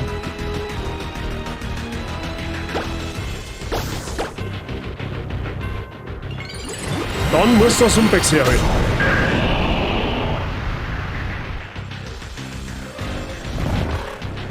Oh, warte mal, kann das eventuell sogar Solarstrahl? Okay, ist wurscht.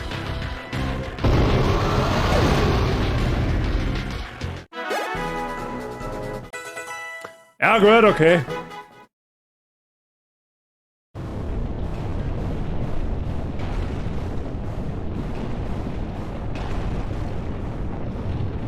Rein zufällig ist da ein Notausgang.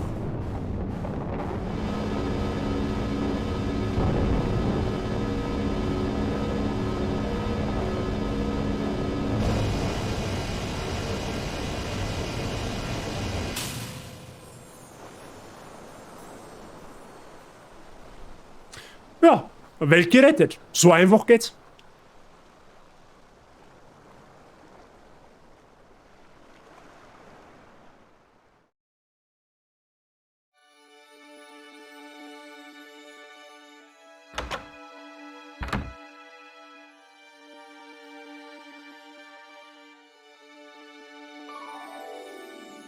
Ja, jetzt können sie wieder alle lächeln, weil es wieder angenehmes Klima hat.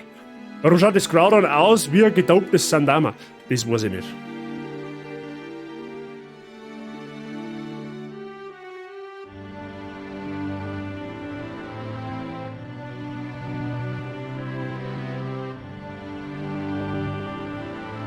Das renkt mega Steine her.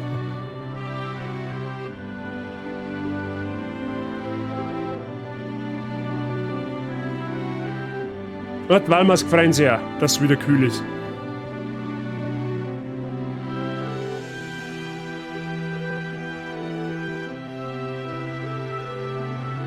Alles gut, das will ich nicht. Machen wir gleich. Sobald das ganze Geplänkel da um ist, dann aber wirklich, gell?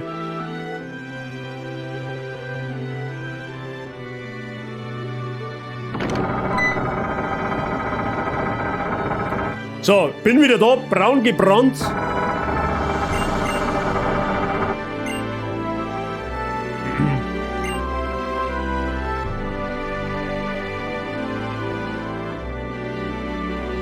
Ich weiß schon. Und ich hab's auf einen ganz bestimmten Megastein massivst abgesehen. Jetzt erkennen auch die zwei, dass auf unserer Welt oder in einer Welt eigentlich ganz schön ist, so wie es ist. Ja? Und dass man weder mehr Wasser noch mehr Land braucht, um glücklich zu sein. Ja? Das ist jetzt übrigens auch der Punkt, wo Timagma verschwindet. Ja? Wir werden nie wieder was mit Timagma zum Tor haben. Wie gesagt, vorher der Kampf gegen Mark war der letzte, den wir gemacht haben gegen Timagma. Also ich gehabt, dass wir unser Garados wieder zurückkommen, weil sonst ist ein Problem mit mir.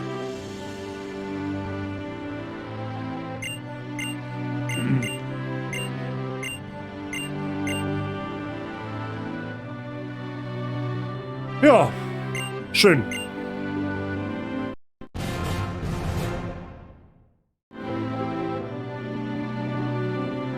Bei einem Event, wo es Hirn regnet, war er nicht mal froh. Ja, glaubt man, die, die es nötig hätten, dann noch mit dem Regenschirm umeinander rennen. 100%. So. Auch Team Aqua verschwindet an der Stelle jetzt. Ja, werden wir auch nie wieder sehen jetzt. Zumindest in dem Spiel nicht. Soweit ich weiß.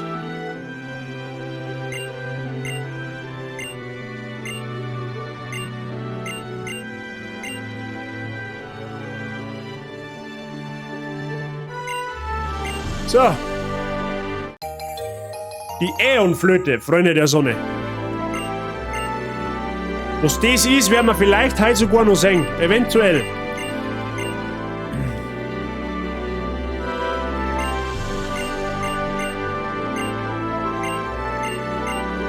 Jetzt labert's mir nicht voll, ich muss den Flauschnägel herzogen, sie fix. So dramatisch war's jetzt auch nicht. Meier Crowd und umhauen.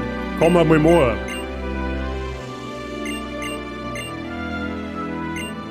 So. Maike, komm, Bruder ab. Tupf dich. Ich hab noch Business zum Regeln, okay?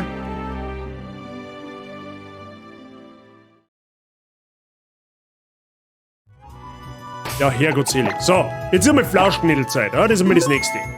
Das ist einmal das Allererste.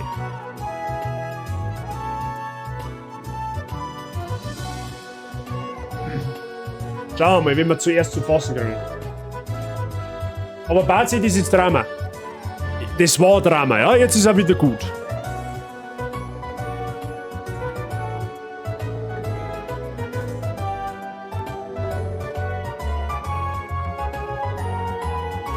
Heute ist wieder mal Zeit für den Oberflauschnägel. Heute ist wieder mal der Matzmann dran. Ne? Da ist die Flauschnägel, gell? Ja. Du hast es schön, gell? Sitzt in deinem Stall, musst dir um kein Grauler nicht Gedanken machen, musst nicht schwitzen, wenn ich da gleich lauter Posttrainer kämpfen muss. Du hast es schön, gell? Den ganzen Tag schlafen und fressen. Das ist sauer. Das werden wir mir auch noch haben, gell? Und noch leben können davon. Gell? Kleiner Mann. Das ist gut bei dir, da musst du schnupfen da. Da muss man reinschauen. Da in die Kamera. Da muss man. Ja, genau. Da geht der Tank ab da drüben. Ne? Da muss man winkeln, gell? Bitte macht's mir hin. Ja, momentan geht's uns gut, gell? Ein neues Trockenfutter, hochqualitativ. Kann man schon ausrechnen, gell? So. Schauen wir mal, ob wir die mal vermarkten können. Da müssen wir eigentlich einmal Gedanken machen, ob wir den nicht vermarkten können. Nein, Schmarrn. Du wirst nicht vermarktet. So. Mr. Cymex, du jetzt dann dein auch noch sein oder tust du den wieder zurückstarten oder wie oder was? Wie schaut's da aus? Mir ist das persönlich wurscht. Kannst du machen, wie du willst. Gell, Mats? Kann er machen, wie er mag. Darf er selber entscheiden. Ja, jetzt werden wir dann auf alle Fälle noch. Ja, jetzt werden wir uns in der Stadt noch ein bisschen umschauen. Dann werden wir den einen oder anderen Megastein holen. Auf einen habe ich es ganz besonders abgesehen. Und dann werden wir nach den Arena nicht mal. Ich biete 20 Euro den anderen auch. Mit Hamburg meine Perle nehmen wir es. Gut, und der ist den anderen auch noch sehen. Sehr gut. Doppelflaschenmittel. Jetzt müsst wir deine Kollegin noch aussagen, gell? What's man?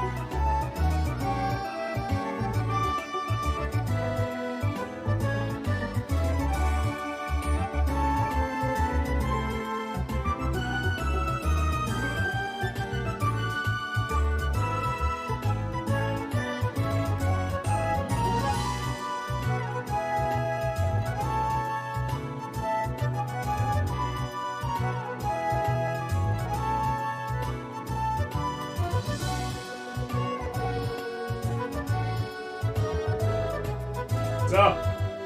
Blauschnädel Nummer 2. Ich bitte einen Kasten Bier und ein Bier trinke ich keins. Nehmt's einfach in keine Punkte, das ging eh so einfach. Wen der heute da ist, sagen wir ja, freilich, sonst noch was. Du sitzt um 10 Uhr noch da. Wahrscheinlich. Gell, Paula? Nein, das tun wir nicht. Das weckt ja schließlich auch wieder zu Ende am Bruder. Da ist nichts. Der Mats hat schon verschrieben. Das ist Paula. Der Flauschnägel. Normaler Flauschnägel. Gell? Der blauäugige schwarze Hase. Freunde der Sonne. Der Blick ist super. Ja, sie schaut aber wie so ein gestrecktes Händel. Ja? Das ist nichts Neues. Paula ist generell eine sehr ängstliche. Ja? Aber so ist sie ganz eine Brave. Du bist zwar manchmal ein richtiger Ausbesen, vor allem wenn es um einen Mats geht. Sie ist halt deutlich kleiner, aber halt die stärker. Sie hat Hosen an, so quasi. Ja? Er hat nichts zu meinen. Gell? Aber so bist du Brave. Haben wir schon zufrieden mit dir. Was will der Bazi von mir? Ja, so ungefähr. Oder mittlerweile denken sie sich, oh, die Prozedur schon wieder. Ich mag zu meinem Futter zurück. Darfst ja gleich, ne? Ist ein wenig auszügermäßig. Gell? Paula, da machst du zu deinem Futter um. Geh wieder zu deinem Futter, ja. Ja, okay, ja, da zeigt's, Paula mag definitiv zu ihrem Futter. So, du musst noch mal schnell winken. Da, winke für Bazi machen und dann darfst du wieder zu deinem Futter gehen, okay?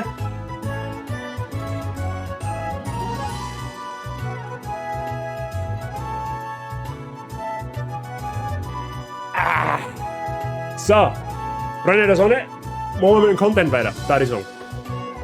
Wie schauen wir aus? Ah. Problem ist nur, dass er so viel Haar verliert, dass ich selber was habe davon. Und das finde ich nicht schön. So.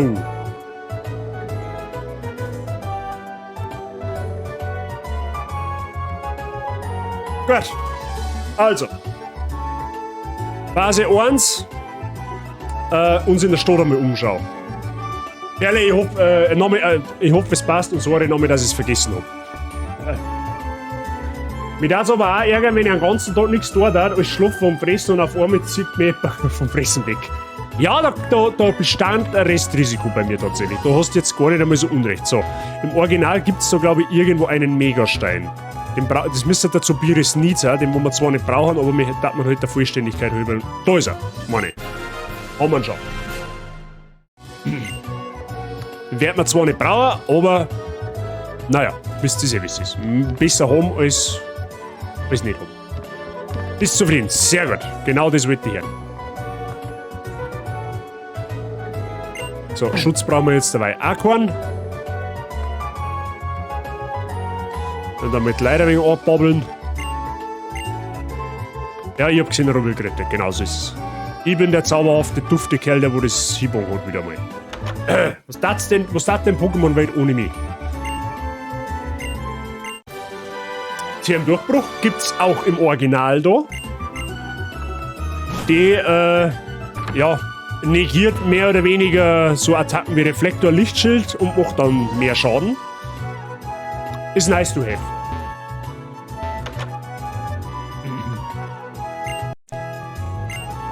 So, gibt's da sonst irgendetwas? Ist die Frage. Wie weit bist du überhaupt bei God of War? Da habe ich die letzten paar Streams verpasst. Wir haben letztes Mal den ersten Drachen gelegt. Und dann haben wir hübsch aufgehört. Das hat dann genau passt.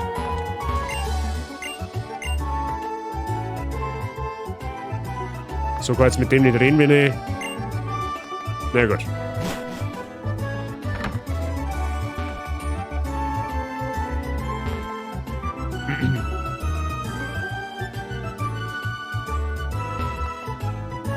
Okay, da war der Markt. Können wir mal schnell reinschauen? Vielleicht findet man da noch irgendetwas, was man vielleicht was uns nützlich werden kann.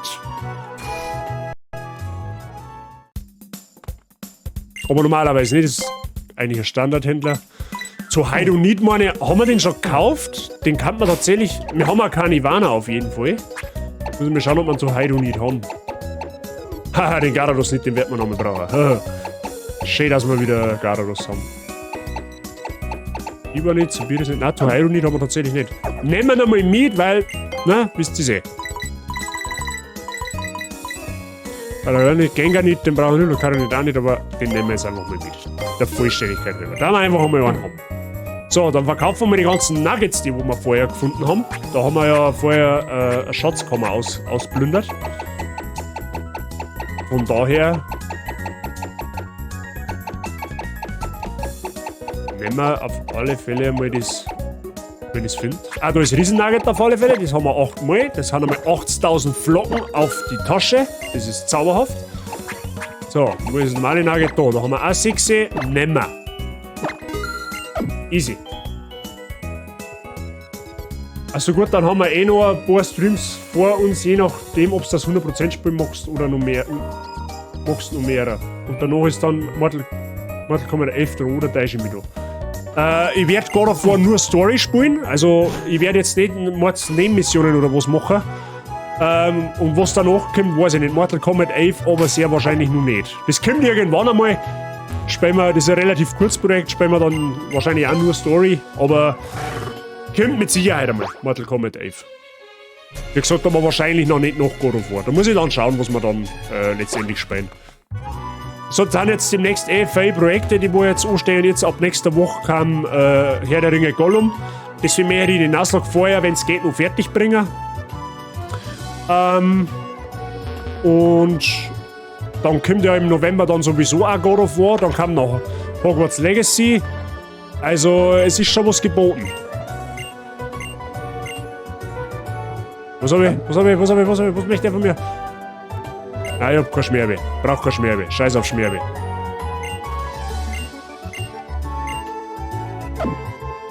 My Little Pony. Na, das spielen wir nicht.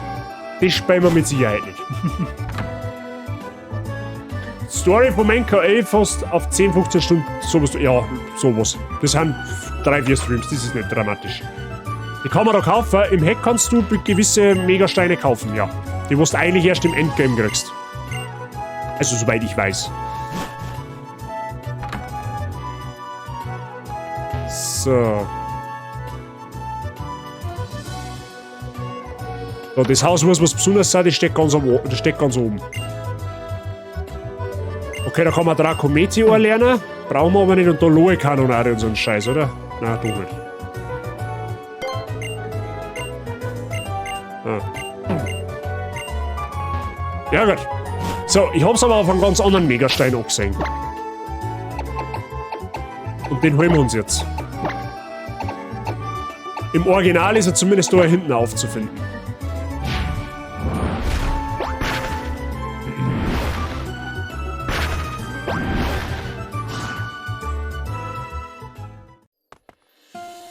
So, laut Wechselfeld, wo wir nach links gehen und irgendwo da zwischen die Bäume erinnert, steht dann ab jetzt nach dem Storyplot ein Dude irgendwo rum. Da ist er. Stein 1. Was ist denn das?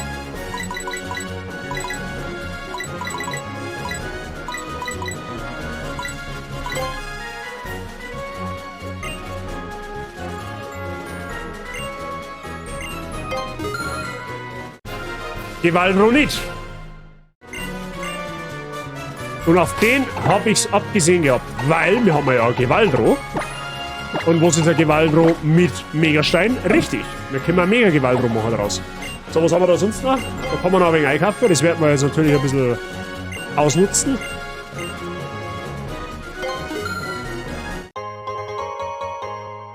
Ach so. Vielleicht sollte man das doch nicht so...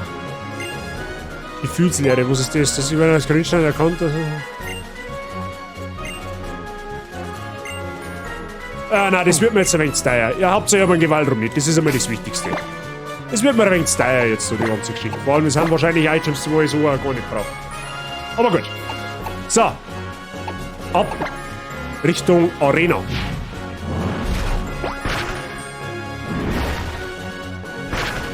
Bam, bam, bam.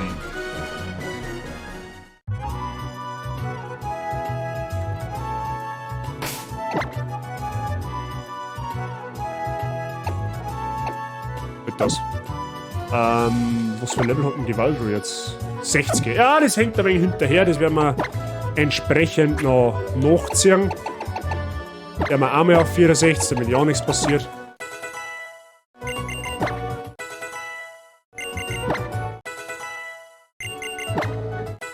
Gut.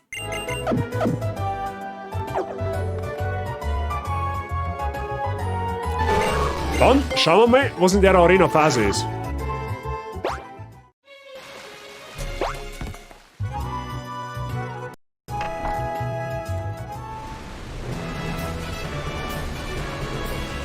So, ich bin mir jetzt nicht mehr ganz so sicher, wie das gelaufen ist. Wer zum Gelang möchte, wird auf gefrorenen Boden ins Rutschen kommen. Und ich hätte da noch einen nützlichen Tipp für dich, aber du musst mir versprechen, dass versuche dir einen Weg zu bauen, ohne die zugefrorene recht... Okay. Das sind Eisrätsel. Muss ich da alle ausfüllen? Normal schon, oder? Price habe ich dir. Versuche dir einen Weg zu bauen, ohne die zugefrorenen und recht spröden Bodenplatten dabei mehr als einmal zu betreten. Darin besteht nämlich die ganze Kunst. Alle. Okay, man muss da alle machen.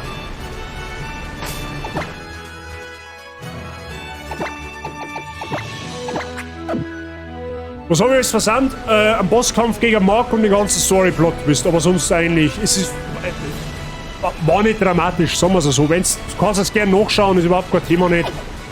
Aber du hast eigentlich nur einen Mark versandt. So, bisher ist eigentlich nichts wirklich passiert. So.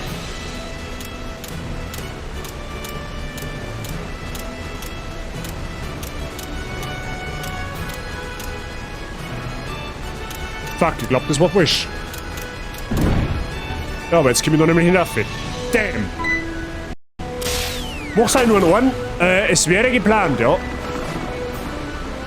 Ja, natürlich muss man dann da die ganzen Trainer mal. Also ich glaube, wenn man runterfällt, dann bis Trainer kommt fällig. Okay.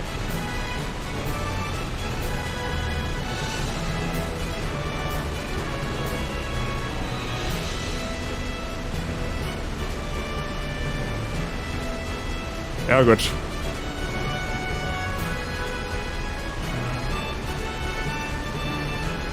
Und wir haben, genau, wir haben wieder ein Gyarados. Wir haben wieder ein Gyarados. Wir haben einen gesehen, Roville, vor der Arena gibt es nur eine einzige Spezies, das ist die Carpador-Spezies und das haben wir uns nicht nehmen lassen, da haben wir uns fangen.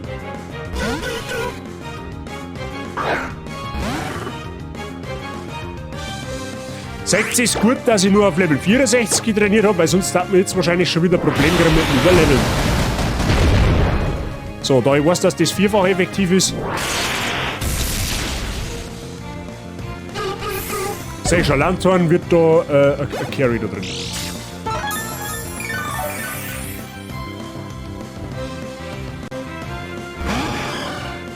Gold King.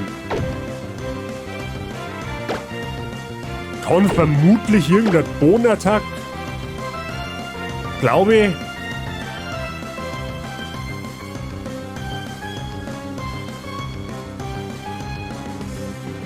Aber selbst wenn, wird es wahrscheinlich auch nicht killen. Schlagbarei, wenn man sich denkt.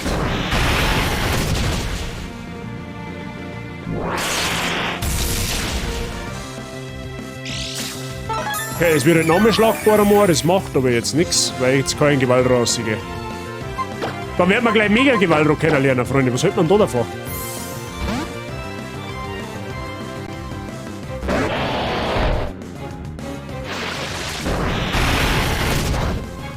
Ja, das macht nämlich jetzt nichts.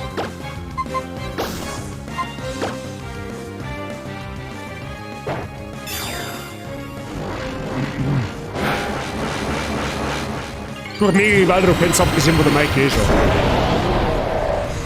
Aber ist natürlich geil, wenn man selber eins hat.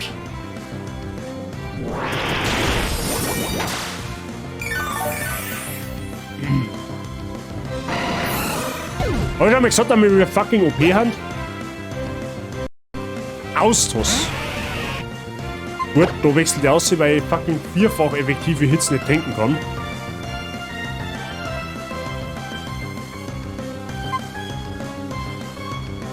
Sollte aber eigentlich mit Broly fast safe sein, tatsächlich.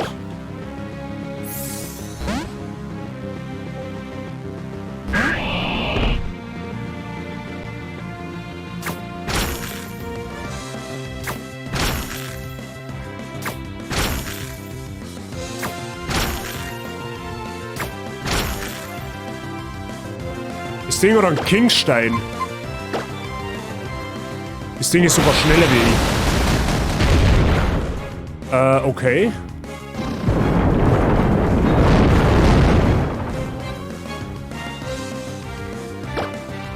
Ja, dann Raptor, I guess.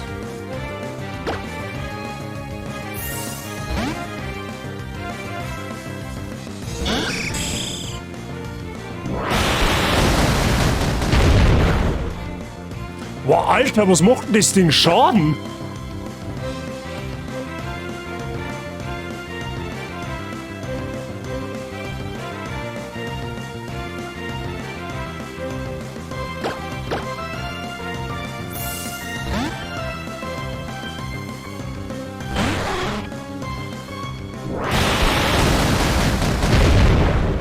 Ja, den erst.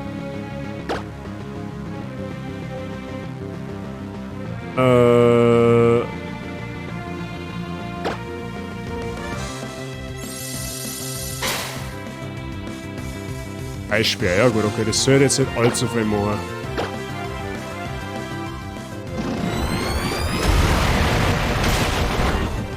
Ja, Herrgott, Seele. Bläht mich am Arsch. Das Ausschuss war dezent gefährlich. Leck mich am Arsch. Hat gut viel Schaden gemacht. Hätte uns fast die ganze Miese gekostet.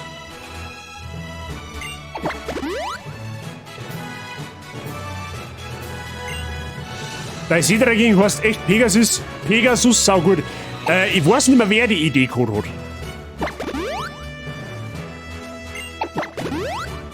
Irgendwer hat das tatsächliche Idee vom Chat gewinnt.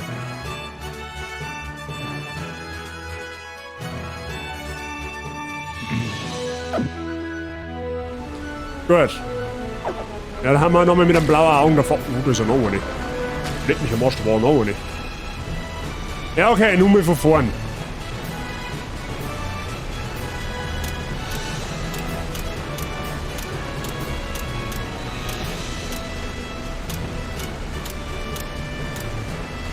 Ich hab wieder verkackt. Oh, das kann nicht so schwer sein.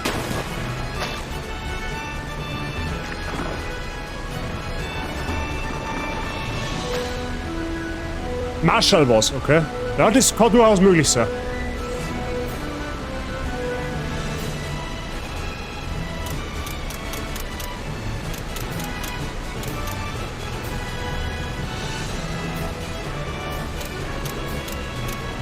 Das geht wieder nicht. Alter, ich bin zu blöd, dass ich das Rätsel mache.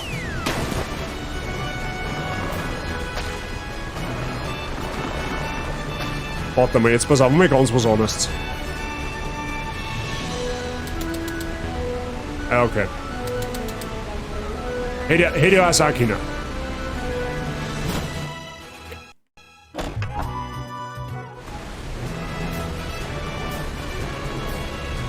Aber das gibt's ja nicht, das kann auch nicht so schwer sein.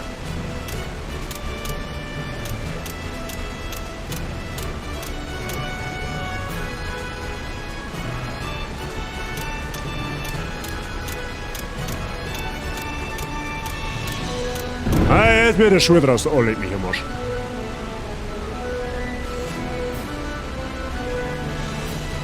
Okay.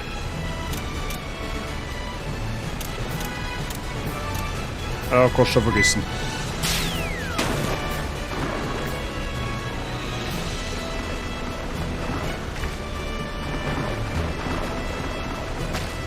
Ja, das kommt jetzt ein wenig ziehen.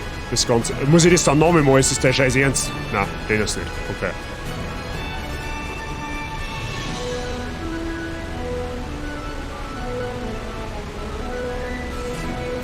Ah, warte mal, ich glaube.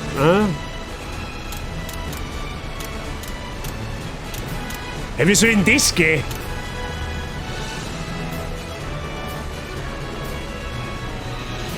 Wie soll denn das gehen? Ah, warte mal, ich glaube, ich weiß schon wie. Jetzt pass auf, wacht. Ich glaube, ich weiß schon wie. Ich glaube, ich habe eine Idee, wie es gehen kann. Hm? Ach, das bleibt so? Ja, okay, nice, das ist gut. Jetzt pass auf, wacht.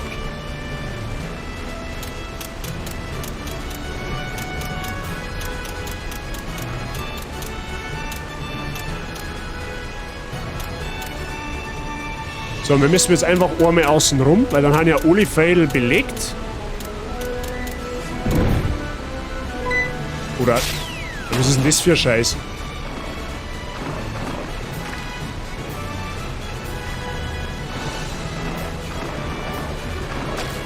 Hey, ich meine, da kann man dann drüber, sobald man das Eispuzzle gelöst hat. Eh wieder nicht, oder was?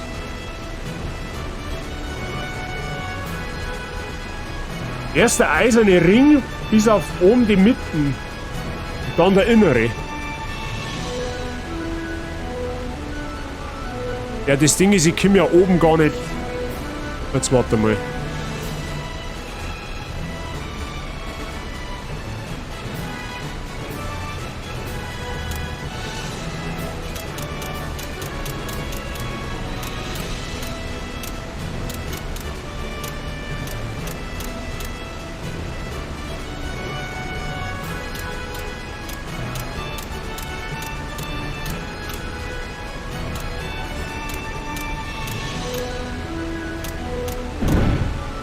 Ja, okay.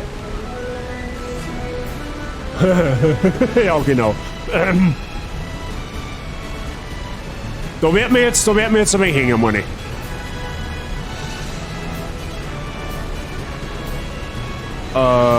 Ja.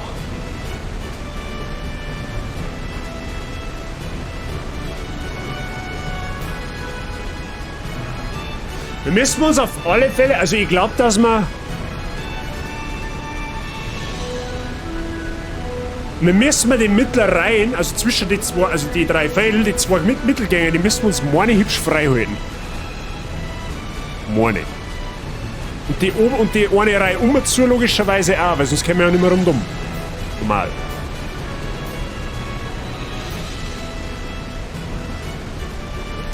Das heißt, wir müssen jetzt rein theoretisch einmal so anfangen.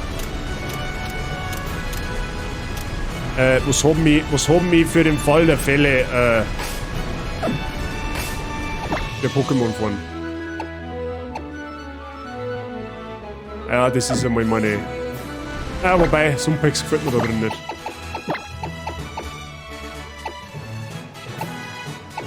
Zweifel für den Angeklagten.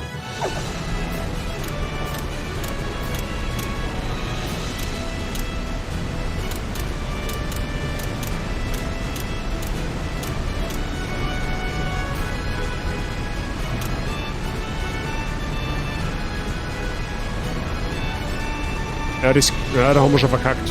Wenn wir so nicht umkommen. Können wir eigentlich direkt runterplumpsen. Ja. Wisst ihr, was ich tue da jetzt in Langmann, oder wenn das jetzt blöd ist? Pass auf.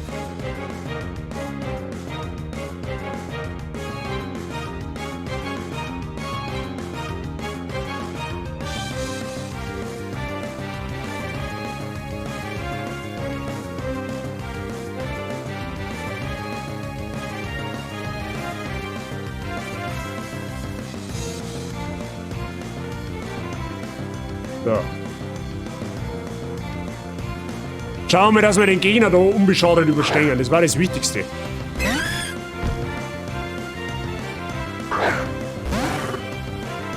Ja, da bringt man das auf alle Fälle schon mal nicht viel.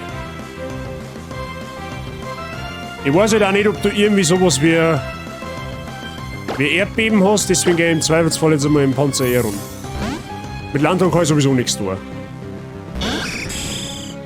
Kopfstoß, ja, das ist ungefähr dasselbe in Gräer. Was machst du jetzt?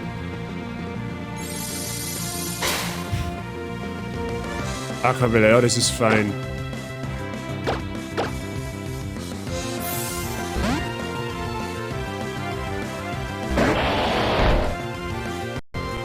Jetzt am besten nicht verwirren, das war zauberhaft. Ja, natürlich, warum auch nicht? Warum denn auch nicht, ne?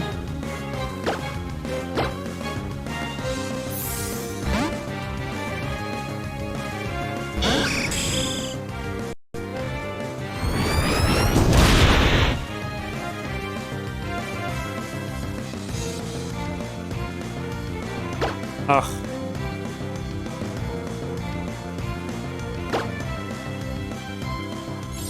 Bleibt's da bei Kopfstoß?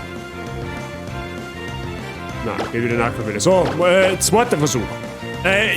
Nicht verwirren war zauberhaft. Die scheiß Fliegen nervt mich, oder? Ich weiß auch nicht. Scheiß Mistviech, zupf den. So, nicht verwirren, bitte. Dankeschön.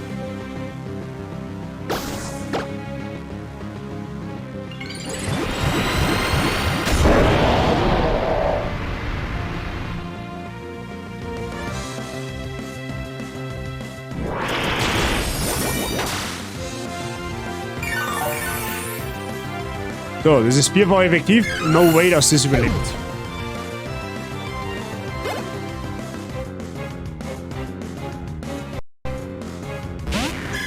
Octillery ist meine auch Wassergestein, right?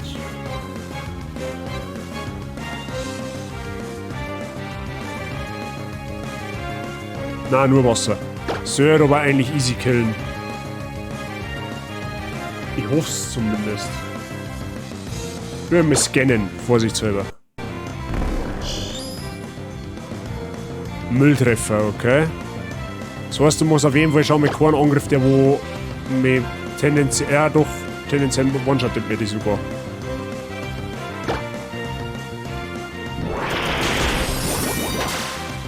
Easy.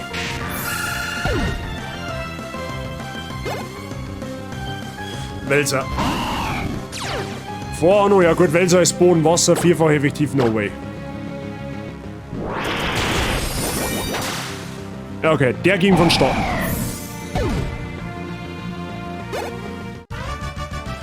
Okay.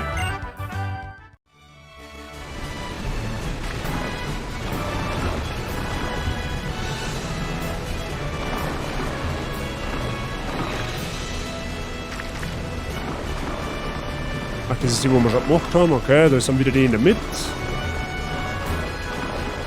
So. Wir machen das jetzt unkompliziert, okay? So, jetzt passt so.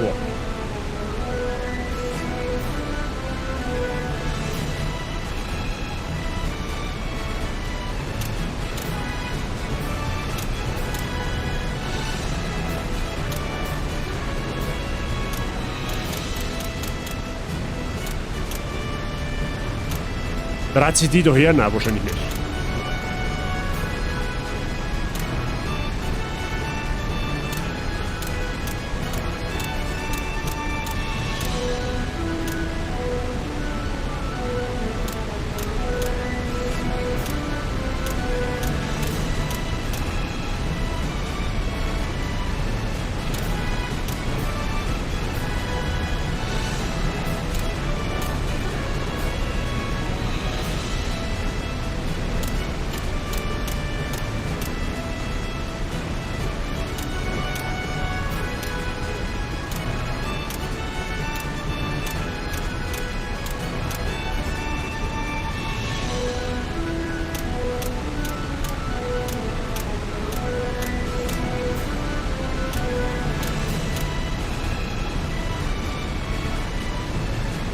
Hä?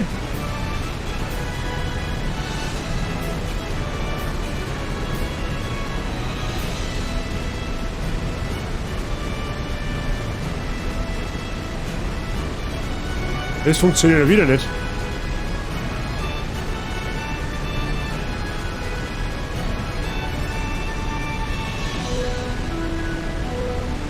Hä, das funktioniert ja wieder. Hä, das funktioniert ja wieder nicht.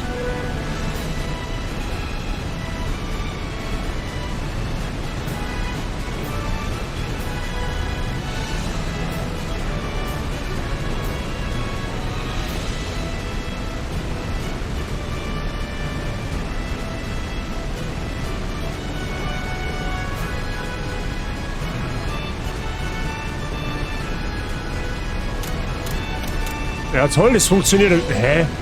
What the fuck, ich check's nicht.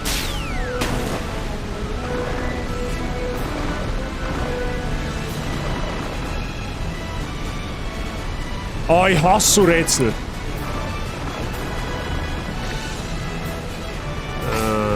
Sie meine müssen. Oder haben, die meine haben wir gerade gemacht, oder? Ja, die haben wir gerade gemacht.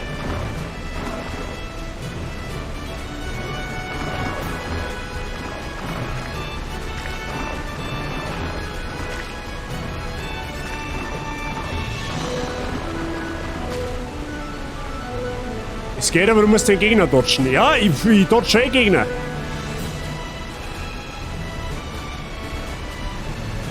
Warte mal, ich hab jetzt... Wo war denn da jetzt der Fehler? Ich bin da so auf, dann da 4, dann da oben, dann da unten, dann da auf, dann wieder retour, dann wieder auf, um.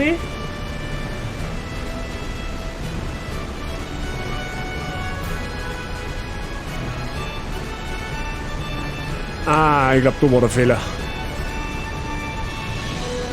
Ich glaube, ich hab den Fehler sogar.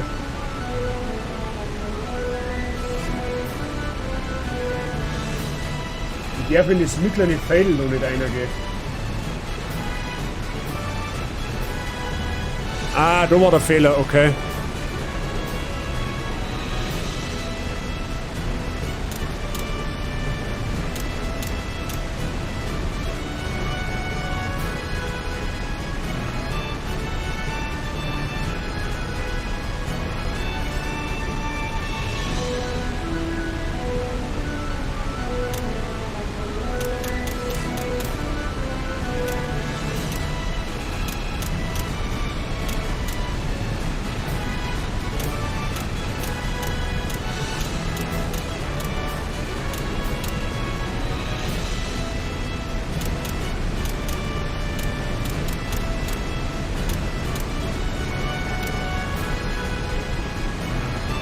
Da noch her, aber da dann außer.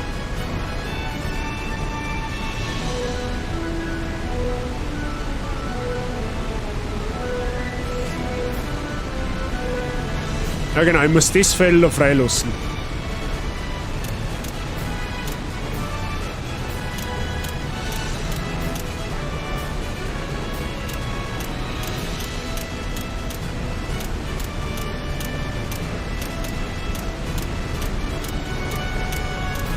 Ja, genau. Das eine Feld wirft alles durcheinander. Okay. Da war der Vassili. Oh, scheiße, ich hab mir jetzt überhaupt keine Gedanken nicht gemacht, was man für ein Team spielen. Ja, muss ich jetzt noch, das FTC nicht. Zumindest weiß ich jetzt, wie es geht, okay?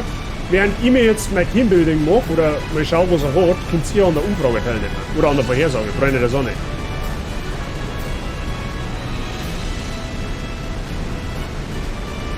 Moment. Ah, jetzt Abwechslung mehr anders.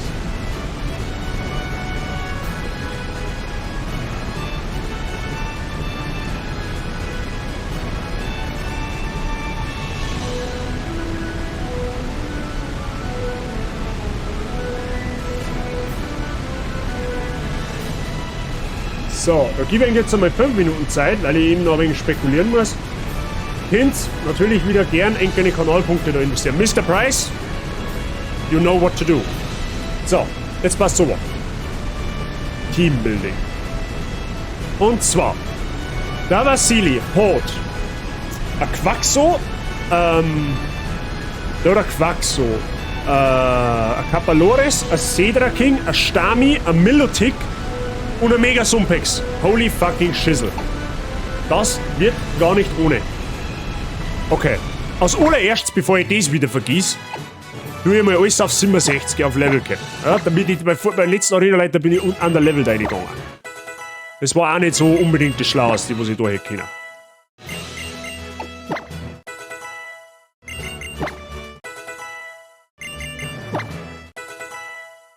Gut. 67, das passt eigentlich ganz gut. Da wir jetzt wenigstens einmal dran denken, auf Level Cap zum gehen.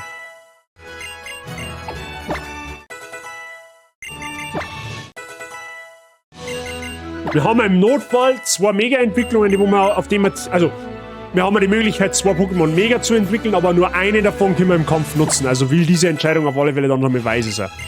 Bei dem Kampf tippe ich mal eher drauf, dass man mit Mega Gewalro wahrscheinlich besser findet. Ja? So geht jetzt einfach einmal pauschal. Gut, dann tue ich natürlich noch alles vollheilen.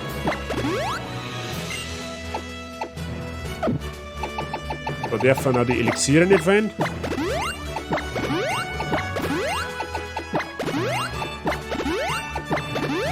Gut, so, schauen wir mal. Was kann der Vassili? Der Vassili fängt an mit Quaxo. Okay. Schau einmal, okay, du kannst das und das. Okay, also fange ich eigentlich schon mit damit an. Dann hast du Ludicol, also sprich Dingenskirchen. Auf alle Fälle. Oh, ich sag gerade, das wird ein. Aha. Ja, I see. I see what it is. Das ist ein Regenteam. Quaxo hat ja die Fähigkeit, Niesel. Niesel ruft Regentanz hervor, also Regen praktisch. Das heißt, Wasserattacken werden stärker, Feuerattacken werden schwächer. Gut, Feuerattacken sind für uns relativ irrelevant in dem Kampf, weil er sowieso nur Wasser-Pokémon hat. Okay. Dann kann man eigentlich mit dem schon mal leaden. Das ist eigentlich schon mal eine zauberhafte Geschichte. Was habt ihr für Items? Nassrocken oder Dampfbrocken, keine Ahnung wie das Ding heißt, verlängert einen Regentanz, glaube ich, um 2 Runden. Oder Glattbrocken oder wie das Ding heißt, keine Ahnung. Kapalores hat Lebenorb, macht daher mehr Schaden. Okay. Okay. Cedra King hat Zauberwasser, verstärkt Wasserattacken. Okay. Stami hat einen Expertengurt, verstärkt sehr effektive Attacken. Sumpex hat logischerweise einen Sumpex nicht zum Mega entwickeln und Milotic hat Lefties. Okay. Ja, gut. Dann kann ich mir eigentlich, wenn ich mit dem Lied gehe, dann habe ich eigentlich hinterher alle Optionen. Ich glaube, ich habe eine Strategie. Wenn ich das Team richtig deuten kann, habe ich, glaube ich, eine Strategie. Sogar ziemlich sicher. Ist nur die Frage, ob die Strategie dann auch aufgeht. Weil rein von dem, was ich jetzt zeige, kann es theoretisch... Ja, kann funktionieren. Müssen wir schauen. Okay. Umfrage läuft noch.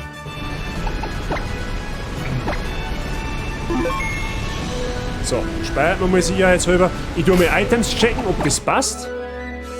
Du musst deiner Linie treu bleiben. So, wir haben Überreste auf Hytira. Wir haben ein Toxin drauf, wenn es wirklich war. Okay, passt. Drachenbolt, Surfer, Schutzschild, Eisstrahl, passt soweit.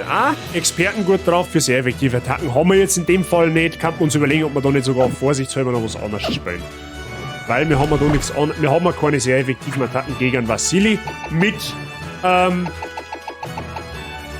Cedra King. Das heißt, bekannt man uns rein theoretisch.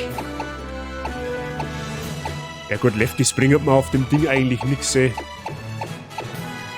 der Rest eigentlich auch nicht. Bringt mir eigentlich nichts. Okay, Cedra King lassen wir einfach mal so. Okay. Dann haben wir unser Lantern. Und Voltabsorber Überreste auf dem Ding schaut wahrscheinlich nicht, weil er uns nicht sonderlich stark effektiv treffen kann. Er hat die eine oder andere Attacke, die uns ein bisschen hops nehmen kann. Daher sind Überreste vielleicht gar nicht verkehrt. Eulenhelm auf Panzer Aeron bringt wahrscheinlich jetzt auch eher nix. Aber gegen das Sumpex eventuell, falls wir es denn brauchen, kriegt das Sumpex vielleicht ein bisschen einen Chip-Damage mit. Das ist vielleicht gar nicht verkehrt. Schutzschild haben wir auch drauf, Ruheort zum Gegenstallen haben wir drauf, passt. Sumpex nicht und Gewalt nicht, da können wir eh nicht drum. So, das Einzige, was ich jetzt noch tue, sind vorsichtshalber, und zwar werde ich da jetzt mal mein AP-Top verwenden, was die AP einer Attacke maximiert, und zwar für Schallwelle. Schallwelle nehme ich definitiv so mit. Gut, Umfrage ist Ich hoffe, ihr habt die Punkte entsprechend investiert. Und dann machen wir jetzt den letzten Orden. Sollten wir das schaffen, gibt es nur noch eine einzige Instanz, die wir dann noch haben. Und das ist die Pokéliga. Die darf man dann wahrscheinlich noch nicht beim nächsten Mal machen, weil wir durch Ziegelstraße ja auch noch müssen. Und da war im Original auch ein Bosskampf. Aber im übernächsten Stream spätestens darf man dann zur Pokéliga kommen. Ne? Je nachdem, ob wir wipen oder nicht. Ich glaube, dass meine Strategie gut ist. Ob man die aufgeht, weiß ich nicht. Ja, wird man sehen. Schauen wir einfach, dann sehen wir schon, okay? Auf geht's. Eine ins Vieh. So, Vasili, der Arenaleiter, setzt überwiegend Wasser-Pokémon ein. Heiko und nach der Pokémon-Liga Maike. Maike darf in diesem Fall nicht mehr zählen. Weil wir da schon in der Ruhmeshalle haben. Es zählt der Kampf oder der Sieg über den Champ. Wenn der Champ besiegt wird, gilt die Nuzlocke als bestanden. Maike würde in dem Fall nicht mehr zählen. So.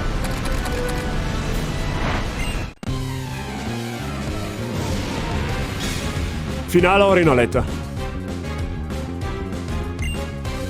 Fangt mit Quaxo an. Wie es auch in der Doku steht. So. Plot Twist, Freunde der Sonne. Jetzt kommt Niesel, was einen Regen hervorruft. Das heißt, habe ich schon gesagt, Regen ist das wie damals, wenn ihr an den 4. Orden noch erinnern könnt, ist im Endeffekt dasselbe in Grün. Ja? Der 4. Orden hat Sonnentag gespielt, um Feuerattacken zu verstärken. Der 8. Orden springt den Regen aus, um Wasserattacken zu verstärken. Und jetzt kommt das eigentlich Schöne. Sein ganzes Team, außer Sumpex, greift nur speziell an. Was ist Hytira, Freunde der Sonne? Wer hat aufpasst die letzten Streams? Was ist unser Big Mom, aka Hytira, Freunde der Sonne? Ich mag es im Chat lesen, wer weiß es?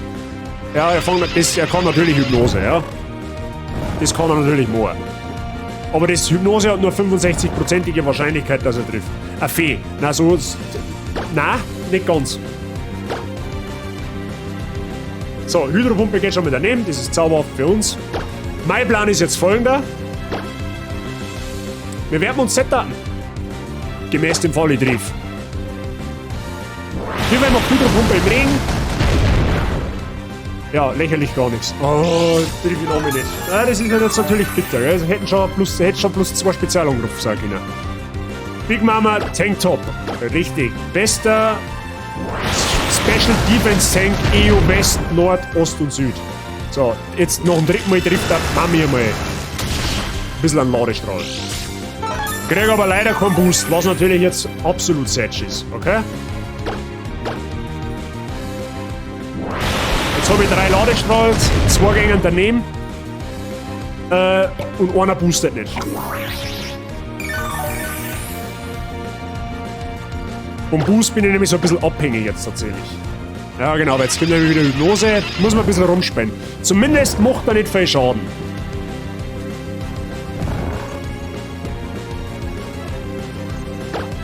Kann ich einmal auf alle Fälle drin bleiben, passt, die Woche auch. Und jetzt brauchen wir aber mal einen Boost, gell? Dankeschön. Statt Toxin hättest du ja Donner nehmen können bei Regentanz und so weiter. Das Problem ist, Non-Step-Moves auf Altaira machen nahezu fast keinen Schaden nicht. Der einzige Move, der wo wirklich Schaden druckt, ist eigentlich Schallwelle, wenn er gesetupt ist. Fokusstoß geht daneben. Fair enough. So hast du auch keine Hydropumpe mehr. Okay, 5 Ladestrahls, davor hat leider nur einer einen Boost bezweckt. Das ist natürlich ein bisschen nicht so nach Plan bisher. Ich wollte eigentlich mehr Boosts haben. Okay, plus 2 immerhin schon mal. Quaxo ist weg. Jetzt kommt Kapaloris. Bei Kapaloris ebenfalls dasselbe in grün. Das kann Regentanz, wird jetzt sehr wahrscheinlich auch Regentanz machen. Das Ding ist, ich setup mir jetzt aber weiter. Okay, es drückt sogar Hydropumpe. Nice. Ja, leck. Es ist ein Baby-Bazi. Kann schon sein. Es geht mir Stroh noch. Hilfe, warum schreit du Akin? Herbert! Hab ich dir? Bist ausgeschlafen. Merci für den Reset beim 9. Monat. Gratuliere zum Baby-Bazi. Viel Spaß weiterhin in der Bazi-Gang und viel Spaß mit den Emotes weiterhin. Hab ich dir. So, also das läuft leider gar nicht wie geplant. Ja, 7 Ladestrahls und nur plus 2 Boost. Normalerweise sollte an der Stelle schon fertig gesetupt sein. Aber gut. Es hilft ja wieder. Ist sehr gut. So, jetzt halt, komm. Bin mal jetzt erst mal nicht enttäuschen. Jetzt kommen, wir brauchen noch 2 Boosts auf alle Fälle. So ist er brav. Einen Boost brauchen wir weiter. Dann haben wir mal geschmeidig auf plus 4 haben. So, das Problem an der Stelle ist ja so ein bisschen, das Kapaloris kann zwar keine Hypnose nicht, ja, was ich auch anhand meiner Dokumentation lesen kann, es kann aber Eisstrahlen. Im Regen ist die Wahrscheinlichkeit, dass du eine Erfrierung fängst, höher. Ich weiß zwar jetzt nicht genau wie viel, ich glaube um 20%, dürft es mir nicht festnageln, aber es kann uns jetzt natürlich schon passieren, dass wir eingefroren werden. Ja, das wollen wir halt natürlich, falls das passiert, müssen wir Weicheis bleiben. Macht aber Gott sei Dank weiterhin Hydropumpe. So, jetzt idealerweise noch einen plus 4 Boost abgreifen. Das passt perfekt. Jetzt werde ich einmal 4 Weichei gehen, damit wir relativ healthy haben und dann gehen wir in den Angriff über. Das ist gut, er wastet der Top-Genesung.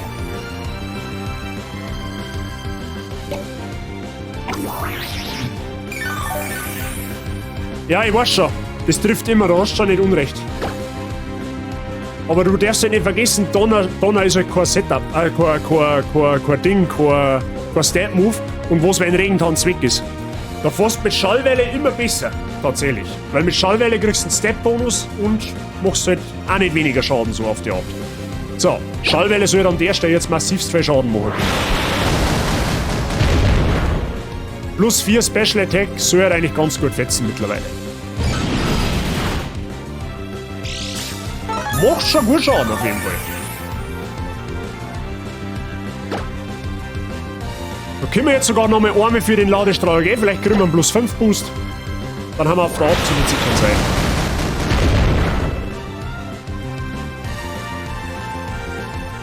Plus 5 Boost mitnehmen, easy going. Nice. So, wenn mir jetzt nicht alles täuscht, ist jetzt nichts mehr drin, was irgendwie...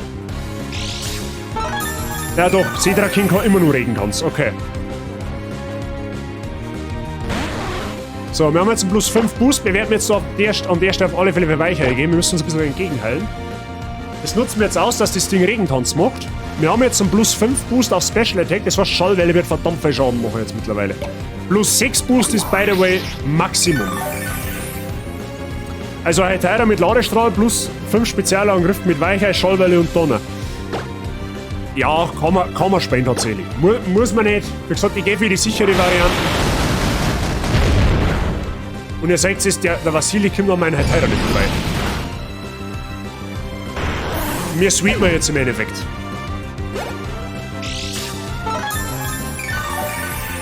Hytera ist einfach fucking broken. Stami hat ungefähr überhaupt keine Verteidigung und nicht. Schallwelle wird hier killen. Unweigerlich.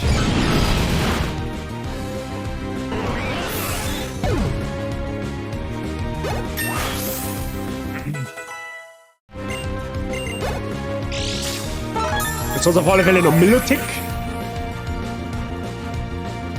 Ja, oder er. Milotic sogar auf Level... sogar auf Level 67. Ist das sein stärkstes? Ach ja, 2 Pokémon auf Level 67. Okay, ja gut. Wir werden uns aber kurz entgegenhalten.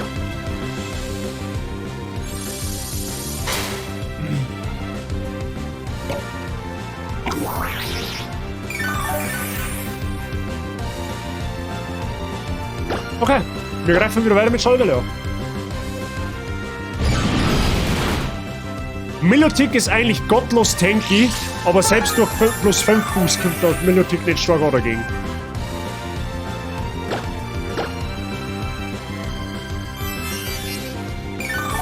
Okay, er möchte uns jetzt outstallen, mehr oder weniger.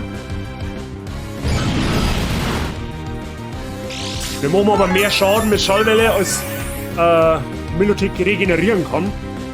Das heißt, auf lange Sicht, auf 11 Schallwelle, besiegen wir Milotic.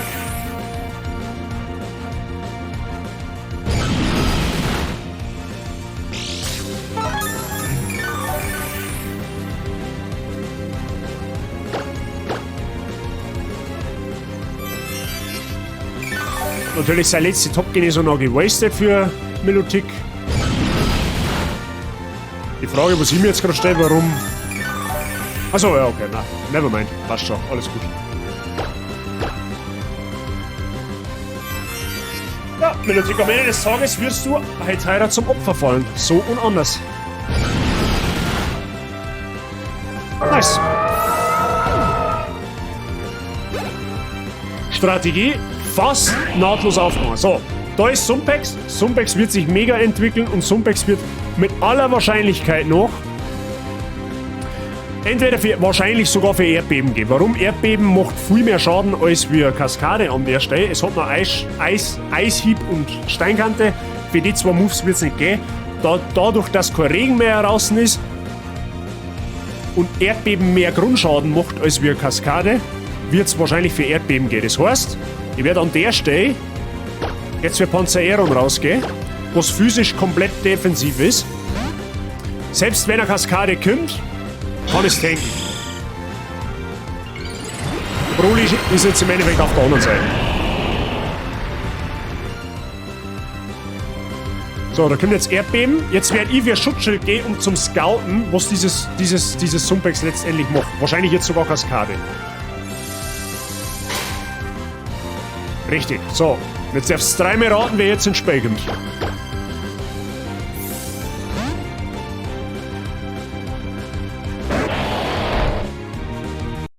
Es kommt Kaskade. Es geht Waldro Lockerfang. So, und in der Mega-Entwicklung werde ich dieses Sumpex so dermaßen outspeeden und mit Gigasauger wegsaugen, weil eine Pflanzenattacke auf Sumpex, weil ich es ja selber besitze, 4-fach effektiv ist. Das heißt, dieses Sumpex hat auch keine irgendwie damage-reduzierende Beere, kann sie ja nicht haben, weil es ja den Sumpex nicht hat. Das Einzige, was ich jetzt nachschaue, ist, was Mega Sumpex für eine Fähigkeit kriegt. Das weiß ich leider jetzt selber nicht so genau. Aber nicht, dass da irgendwie noch was im Busch ist.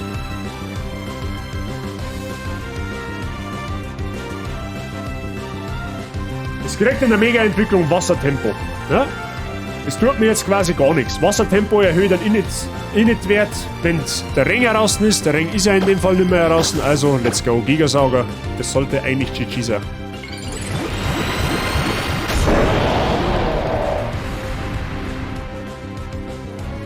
Und genau so ist es.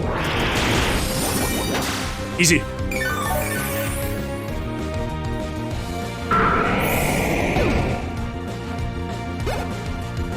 Und somit haben wir volle 8 Freunde der Sonne. Beim Kegeln darf man zwar sagen, alle 9, aber wir haben halt gerade 8. Ja, alle 9 sagen wir, wenn wir die Puckeliga haben. Und jetzt mag ich auch die fucking Puckeliga schaffen. Ich sag's Ihnen, wie es ist.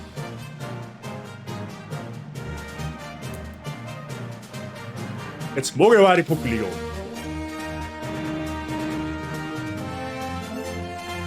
Nice. Strategie voll aufgegangen. Finde ich aber persönlich ein bisschen komisch von den Hack-Ersteller, dass die hergegangen haben und haben gesagt, hey, wir haben 5 Pokémon eine, die wo rein speziell angreifen. Finde ich tatsächlich wirklich komisch. Hätte ich selber nicht gedacht. Wir haben jetzt, schaut hier in unseren Overlay, wir haben eine schöne 8 Orden. Ist das nicht sauer? Einen Schauerorden haben wir gekriegt. Und Kaskade. Mit denen wir jetzt Wasserfälle erklimmen können. So, werden wir an der Stelle natürlich auch noch Vorhersage auflösen, sowieso klar. Mr. Price, ich gehe mal davon aus, dass du wieder dagegen gestimmt hast. Somit GZ an alle, die belieft haben. Viel Spaß mit euren Punkten.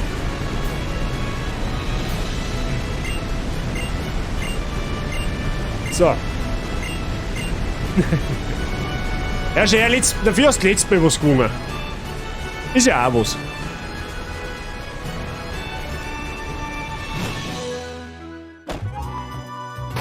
So. Ist eigentlich Wahnsinn. Wir gehen aus dem Arena-Kampf raus und haben 6 Pokémon, die alle KP haben. Haben wir das schon mal gehabt? Ich glaube nicht, oder? Das haben wir, glaube ich, in der ganzen Nuzlocke noch nicht gehabt, dass wir noch einen Arena-Leiter ungedamaged rausgingen. Da wo wir noch dran waren, das war tatsächlich bei der Flavia, da war eigentlich nur ein Pokémon gedamaged und das war. Weiß ich nicht mehr was, aber auf alle Fälle haben wir ja Garados da durchgelassen. Apropos, wir schauen uns jetzt noch unseren Encounter an. Was hältst du denn da davon? Was hält man denn da davon? Darum war es auch easy going, weil ich wieder dagegen war. Du meinst quasi, wenn's dafür stimmst, dass ich scheitert quasi, oder wie? Dann hoffe ich mal, dass du weiterhin gegen mich stimmst. Weil ich sag's Ihnen ganz ehrlich, wie es ist, ich möchte den Nuzlocke jetzt eigentlich schon schaffen, gell? Das ist hoffentlich klar. So. Jetzt machen wir noch einen kleinen Ausflug, weil das habe ich im Laufe der letzten Wochen, Monate nicht, aber im Laufe der letzten Episoden ein bisschen schleifen lassen. Ich habe ja eigentlich versprochen, dass ich mal das Öfteren den Pika Hex mitnehme. Und genau das tun wir jetzt, Freunde. Ich nehme ihn jetzt einfach wieder mit in meine Software oder in die Software, die ich nutze. Und dann schauen wir uns noch den einen oder anderen Encounter an, die wir noch gefangen haben. Beziehungsweise ich sollte mir vielleicht im Hinterkopf behalten, dass ich mir noch Stami fangen darf im Unterwassergebiet. Machen wir alles. Ich glaube, ich mache sogar on-stream tatsächlich. Moment. So, jetzt passt's auf. Und damit ist auf, oder? Na schön, ja. Pokémon-Musik bleibt uns natürlich auch treu, das ist hoffentlich sowieso klar. So, wir haben nämlich heute einen sehr guten, für die, die später dann nachgekommen haben, einen sehr, sehr guten Dragoran-Ersatz gefangen. Wir haben vorher das Glück gehabt, dass wir uns ein Balgoras haben fangen können, das zeige ich jetzt gleich.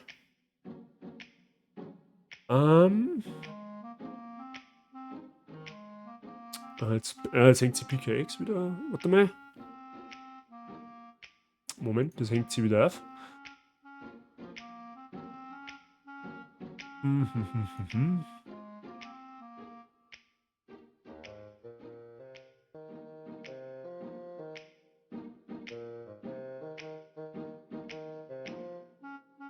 Na, wo ist er denn jetzt?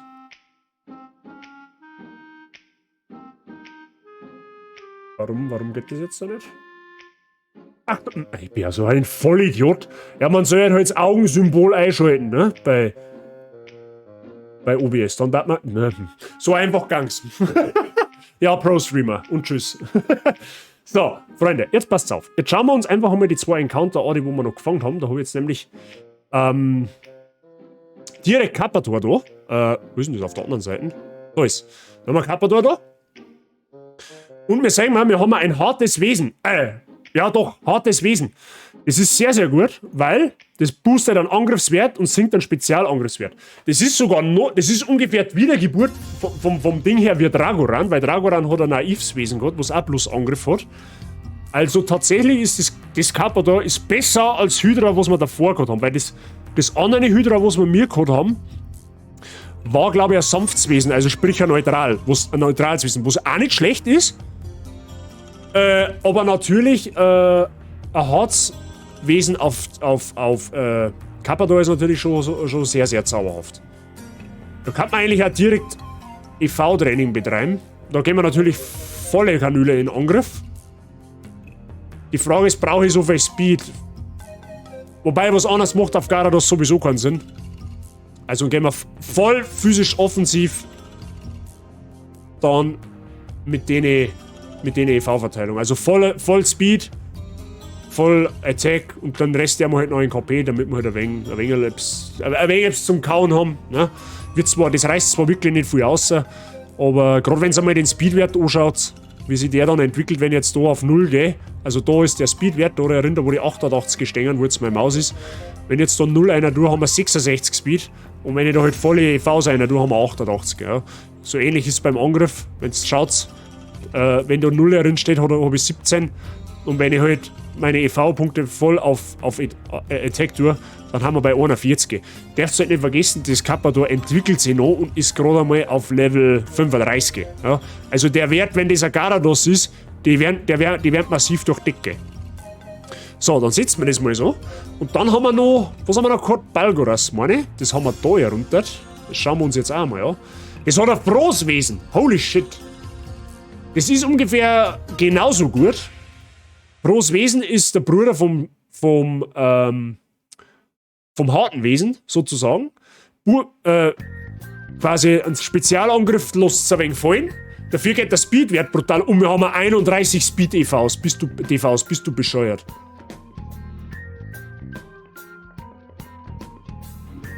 Das Ding ist grob. Da muss ich aber mal schauen, ob wir auf dem Ding Drachentanz spielen können, weil, falls das so der Fall wäre, wobei...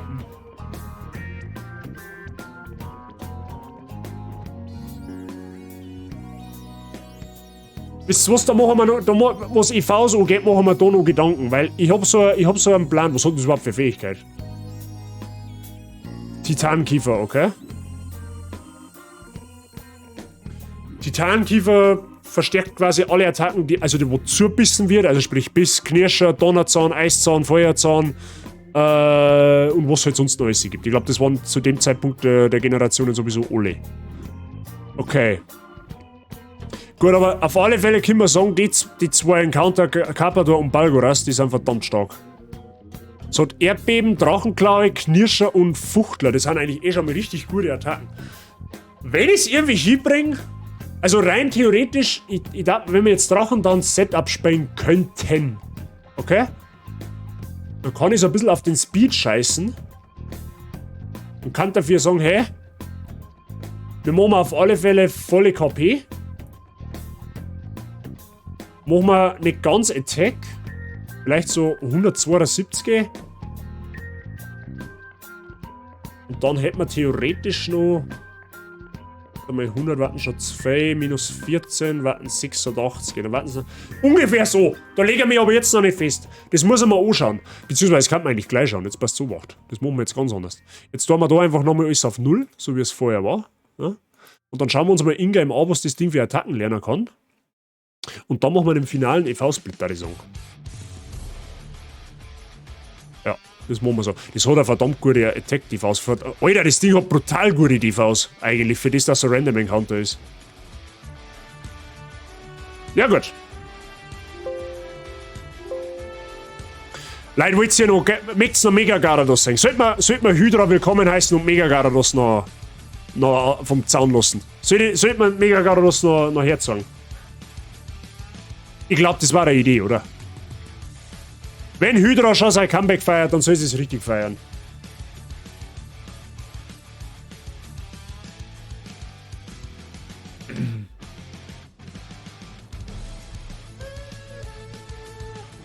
So.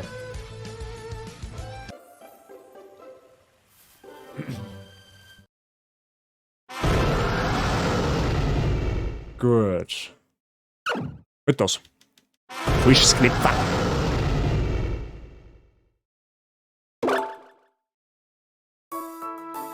So, nehmen wir auf alle Fälle mal die zwei Neulinge mit.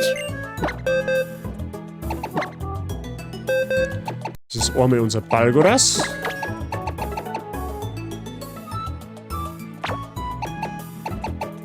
Und einmal unser Carpador. Wo beide verdammt bezaubernde Wesen haben. So, da haben wir gar nicht lang umeinander.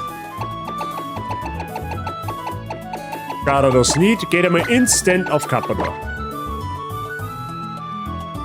Der Ball ist aber ein Goras. Was für Ballen? Was für Ballen meinst du? Welchen Ballen meinst du?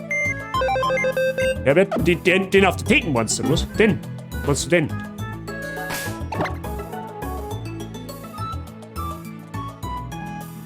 Ach so, der Goras. Ballgor. Ja, okay. Jetzt, ich habe ihn verstanden. So.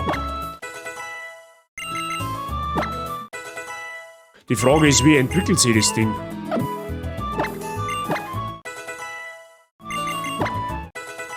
Haben sie die Entwicklung vielleicht verspätet? Das kann natürlich auch möglich sein. Wutanfall, das ist schon mal alles nicht verkehrt.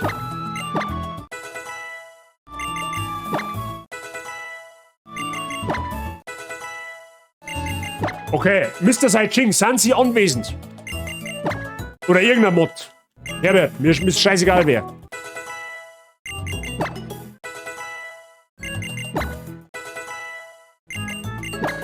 Mr. Saiching, können Sie mir schnell kurz auschecken, wie sich Balgoras entwickelt? Weil ich kann mir nicht vorstellen, dass sich dieser auf Level 60 erst entwickelt. Da ist irgendwas im Busch. Mister, da ist irgendwas im Busch. Da brauchen wir irgendein Item.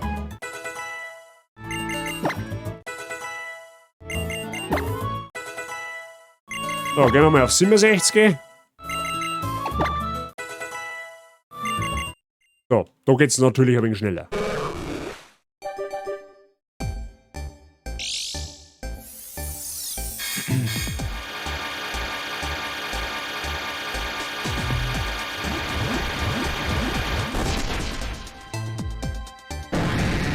Welcome back, my friend. Schön, dass er wieder bei uns ist. Entwickeln bei... Was? Entwickeln bei Tag. Aber mal Uhrzeiten umstellen. Da muss ich Uhrzeiten umstellen. Gut, das macht nichts, das kann ich dann morgen auch da oder Offstream dann, das macht jetzt nichts. Weil wenn ich jetzt Uhrzeit umstelle, dann sagt mir mein Stream-Counter, ich hab 12 Stunden gestreamt oder so. So.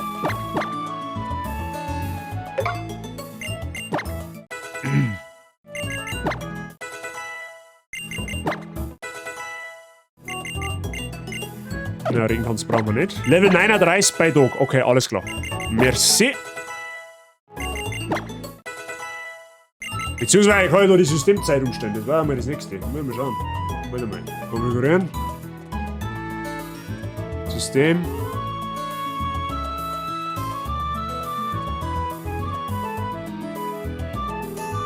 Ah ja, die kann ich da umstellen, da darf aber der Citron nicht laufen. Ja gut, okay.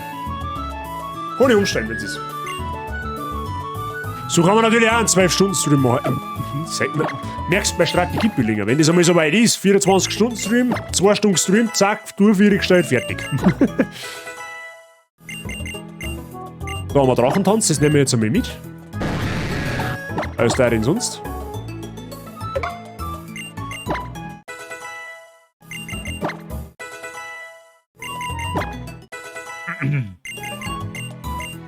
Hyperstrahl brauchen wir nicht. Das ist... Ja, das ist mir schon klar, weil da darf die ganze Community schreien. Wutanfall, ja, das nehme ich jetzt einmal mit, vorsichtshalber. Was darf man sonst? Oder du fängst in Hawaii einen Streamer an und landest in Neuseeland. Ja, so kann man es auch machen.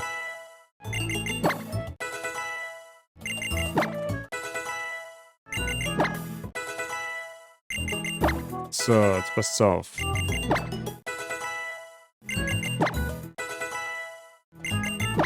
...24-Stunden-Stream und wenn's Schluck vergesst, einfach ein Gnädelcam rein da glaube ich, da hat sich keiner beschweren. Meinst, wenn in 24 Stunden... Gut, beim 24-Stunden-Stream gehst du normalerweise eh nicht ins Bett. Das machst du, wenn dann bei einem Sabaton. Beim Sabaton gehst du schon mal ins Bett. Aber was tun denn da die meisten? Die hauen da irgendwelche Random-Dokus rein, glaube ich, oder? Wenn mich nicht alles täuscht. So. Jetzt werde ich nochmal schnell kurz speichern. Also quasi DS nochmal ausschalten, dann die Uhr umstellen, dass wir halt zumindest einmal eine Entwicklung machen können. Und dann werden wir schauen, was das Ding einmal China hat. Also Balgoras natürlich, ne? Und Garados müssen wir uns natürlich auch anschauen.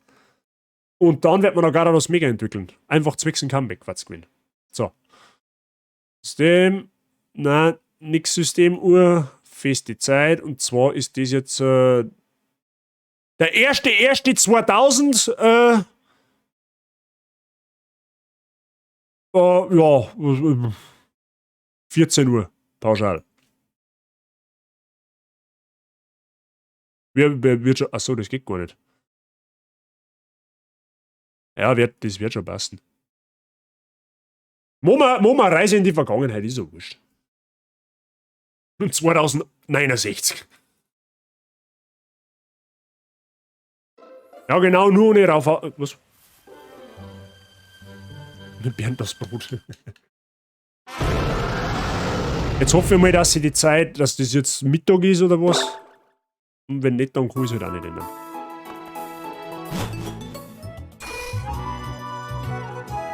Ja, es hat nicht funktioniert, ist auch wurscht. Das mache ich dann noch halt noch schnell geschwind irgendwann. Ja, Leute, jetzt machen wir noch Mega Garados. Beziehungsweise schauen wir uns erstmal noch das Moveset an. So.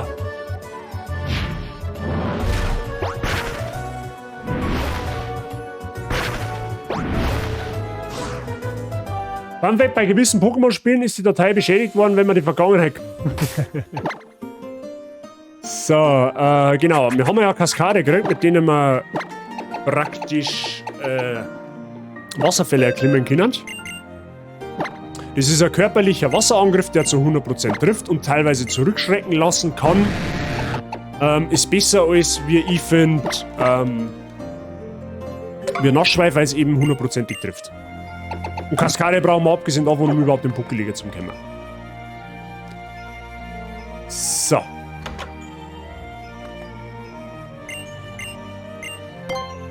Dann schauen wir uns einmal noch schnell geschwind an, was unser Balgoras einmal alles in China hat. Wobei das ja schon einen ganz guten Movepool hat. Durch das, dass wir halt jetzt die Entwicklung so dermaßen verzögert haben nach hinten aus, lernt das als Monagoras dann nichts mehr, ja? Gut, das Ding hat leider nicht Drachentanz China. Schade eigentlich. Gut, vielleicht kann man es dann noch lernen, wenn es einmal ein Monagoras ist. Aber so wie ich das sehe, brauchen wir da jetzt eigentlich... Gut, ein Steinattack kann man ja schon noch lernen, so ist es jetzt nicht immer mal Antikraft mit, weil Steinhagel haben wir ja jetzt dabei nicht. Dann muss ich es doch nur entwickeln lassen irgendwann. Aber das macht nichts. Kriegen wir noch hin. No joke, ich hab mir einen alten Speicherstand mal damit geladen, beziehungsweise ich hab das Spiel nicht mehr spielen können, weil der Speicherdatei in der Zukunft war. Okay, nice. Auch wenn du kein neues Spiel angefangen hast. Ist es nicht gegangen, oder was? So. Garados schauen wir uns auch noch an, der Vollständigkeit halber.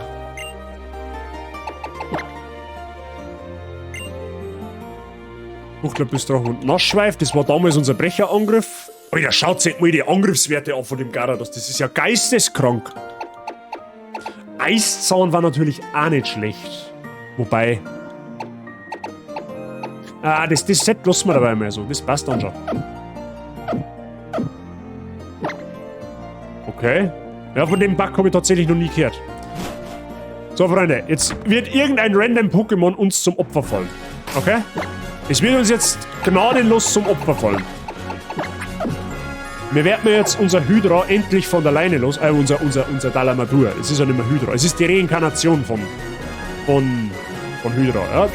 An der Stelle werden wir halt auch gleich einmal die ganze Misere da ausprobieren. Den Wasserfall hinaufzuschippern und dann werden wir irgendein Pokémon zerpflügen.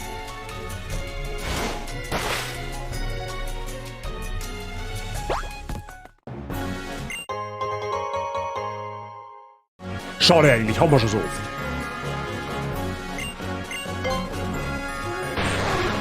Gut.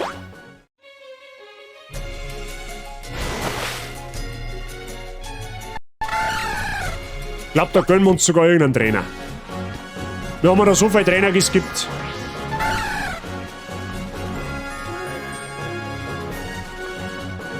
Jetzt vielleicht nicht unbedingt ein Doppelkampf da, er oder auf geht's. Also du bist kein Trainer. Ja gut. Hätte er auch können. So, Trainer wo? Da ist einer. Da gehst her.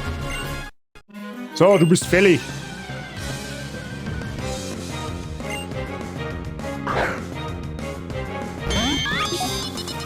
Porygon Z.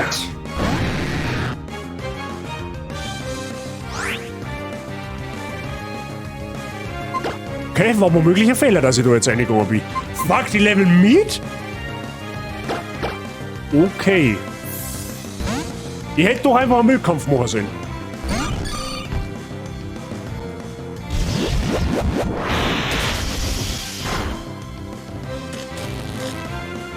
Ha, gut, dass wir sowas wie heute teurer haben. Bis wo ist sie doch denkt.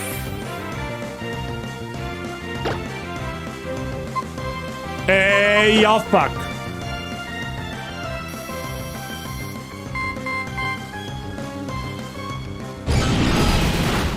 Gut, dass Porygon Z überhaupt keine Verteidigung nicht hat. Okay, dass der mid-levelt, hätte ich jetzt nicht gedacht.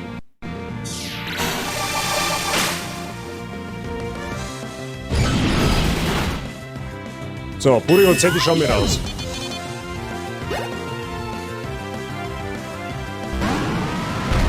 Shadrago, okay.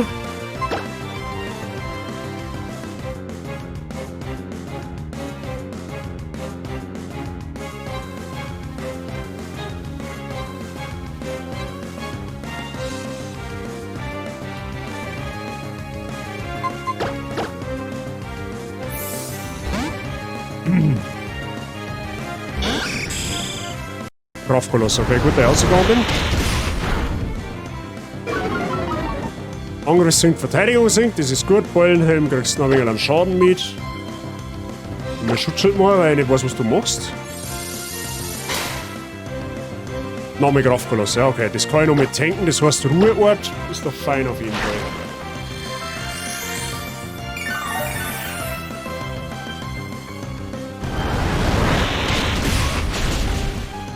Oh, das ist da sogar sehr effektiv. What?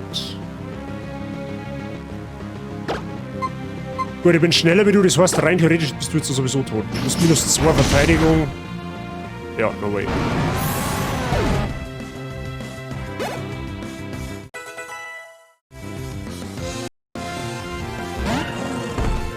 Okay, der hat, so wie es ausschaut, lauter Drachen.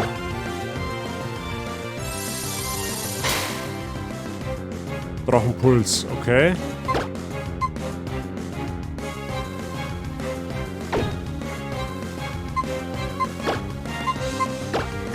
Du, Dino greift in aller Regel speziell an.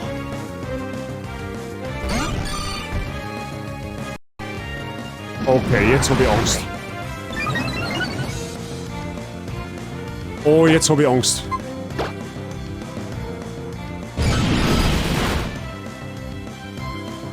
Okay, ich hab doch Angst.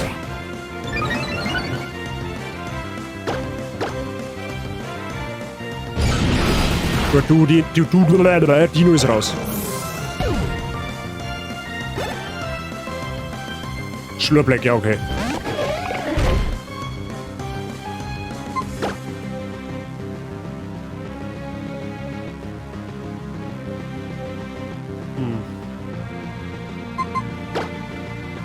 Ich habe keine Ahnung, was das Ding macht.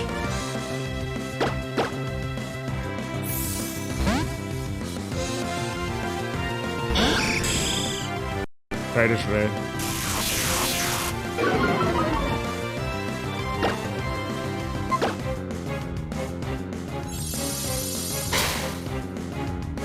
Blattgeißel, okay. Es ist kein Step-Move.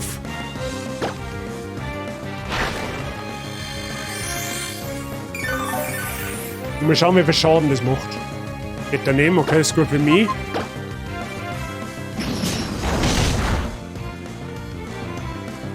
Okay, nice.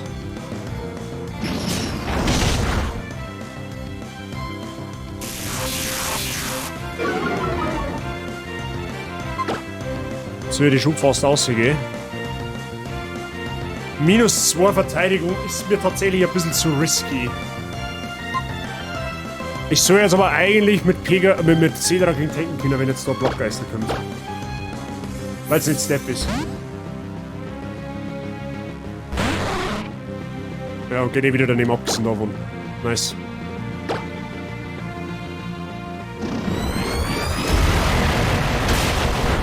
Easy. Ui! Hab ich's nochmal spannend gemacht. Das war's ja jetzt gewesen. Gegen den dann wipen. 8 Ohren und dann gegen einen random Trainer wipen. Das war zauberhaft gewesen. Jetzt geh ich aber wirklich ins Groß, gell? Jetzt mach ich fein nicht mehr. Da Schlurp, das wird's jetzt gehen. So, Level 25, Schlurp wird jetzt sowas von hops genommen. I proudly present to you Mega Gyarados.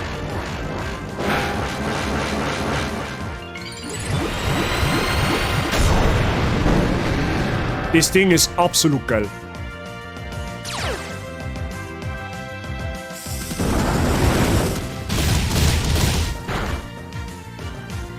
Glaubt's mal, wo das Ding hintritt, macht's kein Groß mehr.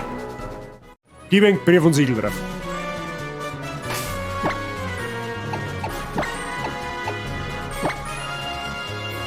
Megarados, genau, Megarados sozusagen, ja. So. Haben wir noch Geheiminsel. Gut.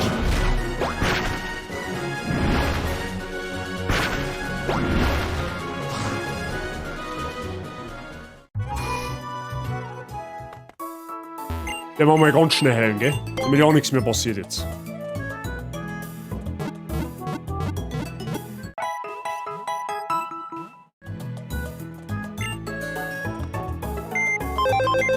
So. Dann werden wir mir die ganzen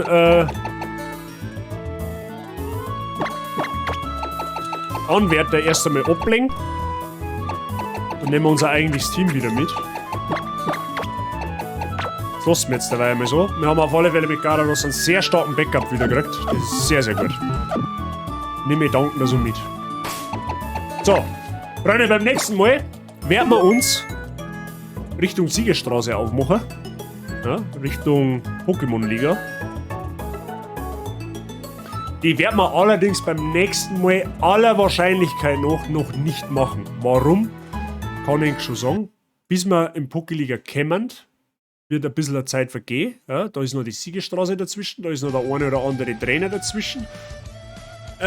Und wir haben in der Siegerstraße dann tatsächlich noch einen Bosskampf. Ja? Da wartet noch ein Bosskampf auf uns, ehe wir in die Top 4 gehen können. Ja? Kann halt natürlich sein, dass uns die Siegerstraße schon komplett zerstört. Ja? Das weiß ich nicht, wer dann auf uns zukommen. Sollten wir es so weit schaffen, dass wir durch die Siegerstraße durchkommen, werden wir dann vor der Poké-Liga dann noch alle möglichen Rest-Encounter fangen, also sprich den Unterwasser-Encounter werden wir uns noch hin. Und wir werden uns noch auf eine der mysteriösen Inseln begeben, weil da kriegen wir ja auch noch einen Encounter tatsächlich. Mal schauen, was wir da finden können.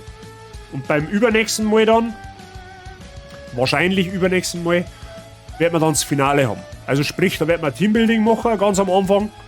Und dann werden wir Poké-Liga machen. Hast du Arceus schon gespielt? Nein. Ich habe Arceus noch nicht gespielt. Ich werde es auch nicht spielen, weil mir das Spiel nicht zugesagt hat. Ich finde das Spiel einfach nicht hübsch. Ich finde es grafisch nicht fertig gemacht. Die Idee dahinter ist gut, aber es ist ja einfach lieblos gestaltet worden. Die Welt ist einfach komplett leer. Pokémon haben teilweise schlecht modelliert, animiert teilweise auch schlecht. Also mir gefällt das Spiel einfach nicht. So leid's mir tut. Dir taugt's, ja, das ist das Wichtigste. Das ist das Wichtigste, dass Spieler, die wo sie spielt, auch wirklich taugen, weil sonst hätte es ja nicht spielen, logischerweise. Wenn du aufgehst, Mozargrain, der spielt Diablo, ja, das wird eher so werden. Das wird tatsächlich eher so werden, Mr. Herret. Gut, nächster Stream, weiß ich noch nicht. Wahrscheinlich erst am Mittwoch. Da wird man jetzt wahrscheinlich... Muss ich mal überlegen, ich möchte eigentlich Pokémon durchbringen. Ich möchte mit Pokémon fertig... Vielleicht machen wir morgen spontan einen Stream. Okay? Vielleicht machen wir morgen noch spontan einen Stream im Vormittag. Ich weiß es noch nicht, ich kann es euch nicht versprechen. Sagt's wenn es wirklich war. Okay? Montag oder Dienstag warten noch nice. Da kann ich leider nicht, weil Montag, Dienstag hat der Bazi Spätschicht. Ja? Da wird vor 22 Uhr an meinem PC nichts passieren, außer vormittags. Aber ja. Das heißt, es wird maximal Mittwoch. Oder frühestens Mittwoch, sagen wir so. Mittwoch steht halt auch noch massivst auf der Kippen, weil der Bazi hat nächste Woche Geburtstag und am Mittwoch muss ich ein wenig einkaufen gehen. Schauen wir mal. Eventuell kriminell kriegen wir das schon irgendwie. Vielleicht komme ich morgen. Spontan nur online. Ich weiß es, wie gesagt, noch nicht. Ich muss schauen. Alternativ einen, der DBZ Kakarot spielt. Wenn der Mozart live ist, nicht tatsächlich, Price. Aber habt ihr alle Bock auf Dragon Ball oder was? Wie schaut es jetzt da aus? Wer hat mir denn das jetzt letztes Mal gefragt? Irgendwie hat mir das im Chat gefragt, ob ich mal Dragon Ball Z Space stream. Ich glaube, das war der Option. Bin mir aber jetzt nicht mehr hundertprozentig sicher. Ich glaube aber schon, dass es die Option gewesen ist. Aber so wie das ausschaut, haben da mehr Leute irgendwie Bock auf ein Dragon Ball Spiel. Sag ich das richtig? Ich meine, gut, gewisse Altersgruppen in meiner Community können damit wahrscheinlich auch wieder eher nichts anfangen, aber naja, das Ding ist halt, DBZ Kakarot habe ich halt privat vor kurzem erst fertig gespielt. Also das wird, wenn ihr Dragon Ball Spiel spielt, on Stream, dann mit Sicherheit nicht Kakarot, weil das ist halt, wie gesagt, erstens einmal sauber zu lang, also das Spiel geht wirklich verdammt lang. Eigentlich meiner Meinung nach sogar zu lang wie ein Stream oder für ein Streamprojekt. Muss mal schauen, vielleicht Burst Limit oder irgendwie sowas. Mal schauen. Ja, nicht Bock auf DBZ. An mir soll es nicht scheitern. Ich bin DBZ-Fan der ersten Stunde. Also, verstehe die Frage nicht. Der Anime hat meine komplette Kindheit begleitet. Und er begleitet mich heute noch teilweise. Muss ich mal schauen. Vielleicht einmal so, wenn einmal wieder ein wenig ein Spieleloch ist, dann können wir vielleicht einmal ein kleines Dragon Ball Spiel spielen. Müssen wir mal schauen. Ich lass mir mal im Hintergedanken, okay? Aber es steht so fucking viel, auch projekttechnisch die nächsten Wochen, Monate, dass das wirklich nicht mehr schön ist. Pokefreak gibt's schon. Was gibt's schon? Ein Dragon Ball Spiel. Da gibt's mehrere, ja, tatsächlich. Oder was meinst du jetzt? Habe ich die Ehre, abgesehen davon. Naja. Müssen wir mal schauen. Irgendwas bringen wir schon. Wie gesagt, Gollum ist halt jetzt das nächste große, was ich bringen möchte. Das kommt halt jetzt, wie gesagt, am 1. außer. Das ist tatsächlich am Donnerstag. Oh, liegt das hier verdammt straff. Da weiß ich jetzt ehrlich gesagt nicht, ob ich... Ja gut, wenn wir 2-3 Tage später mit Gollum anfangen, ist eigentlich auch nicht schlimm. Müssen wir auch nicht pünktlich anfangen. Dann wird es so werden, dass wir jetzt nächste Woche auf alle Fälle Pokémon fertig spielen. Dann muss ich fast morgen nochmal live gehen.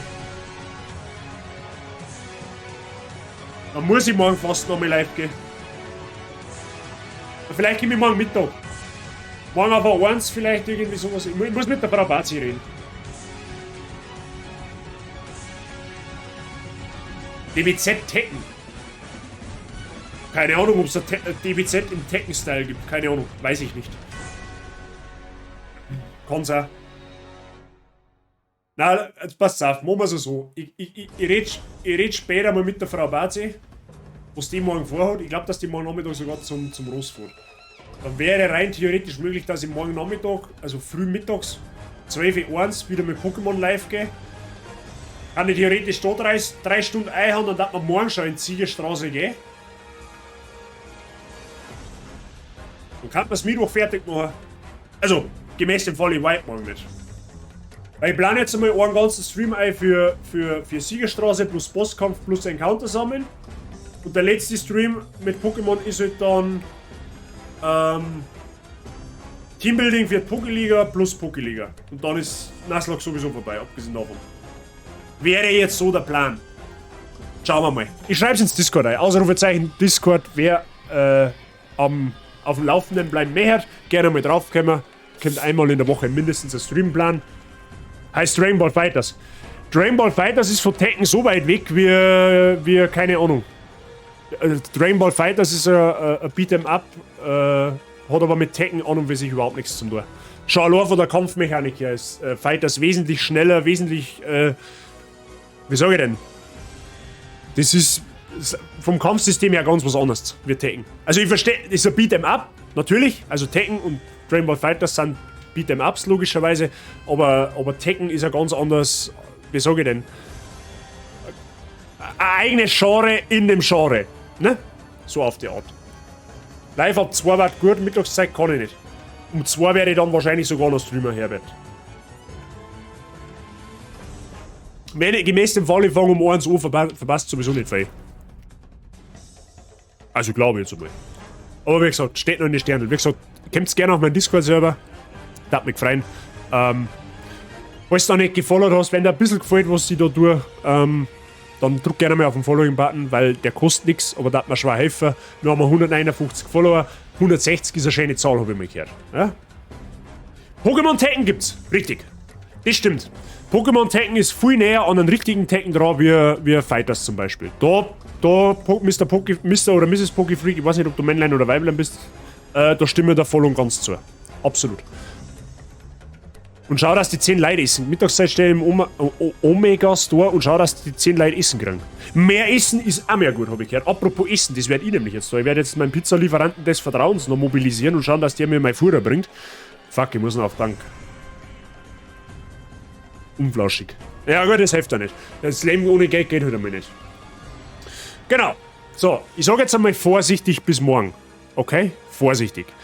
Es wird jetzt ein wenig lasch, was den Content angeht für die nächsten 2 Streams, aber ich möchte, wie gesagt, Pokémon durchbringen. Ich möchte den Nuzlocke zeitnah beenden, weil eben nächste Woche Gollum kommt und ich bin so hyped auf das Spiel. Also zumindest war das Stand der Dinge letzte Woche, weil die haben das nochmal verschoben. Aber gut. Ich sage Dankeschön fürs Zuschauen. Ich hoffe, es hat euch gefallen. Ich hoffe, ich habe ein wenig unterhalten können am Samstagabend. Auch wenn es heute ein bisschen ruhiger war, aber das muss auch mal sein. Das ist überhaupt kein Thema. Genau, ich rate jetzt zum Mozart weiter, der spielt mit der Fichteli Diablo. Mozart ist Mod bei mir, Langzeit-Supporter bei mir, das erste Member von der Hall of Fame, abgesehen davon. Da gerne mal ein Däumelein da lassen, wer es denn noch nicht da hat, wer einen Mozart nicht kennt, ist ein österreichischer Streamer, streamt in der Regel auch Musik, so wie der Mike. Da darf man gerne mal vorbeischauen, okay? Ein Raid-Command haben wir natürlich auch. Einfach kopieren für Subs und für Non-Subs und beim Mozart spammen. Der weiß eh gleich, was geschlagen hat. Und genau, dann sage ich jetzt einmal vorsichtig bis morgen, okay? Vorsichtig. Ja, ist nicht 100% Gewehr. Ich schaue aber, dass ich es irgendwie einrichten kann, weil Monster Hunter World sollte eigentlich auch weiterspielen. Streamer live. Aber gut. Leute, merci, schöner Abend, schönes Wochenende, sollten wir uns nicht mehr hören. Viel Spaß beim Mozart, wir hören uns. Habt ihr haut eine. Bis eventuell morgen. Wird euch. Merci nochmal für alles.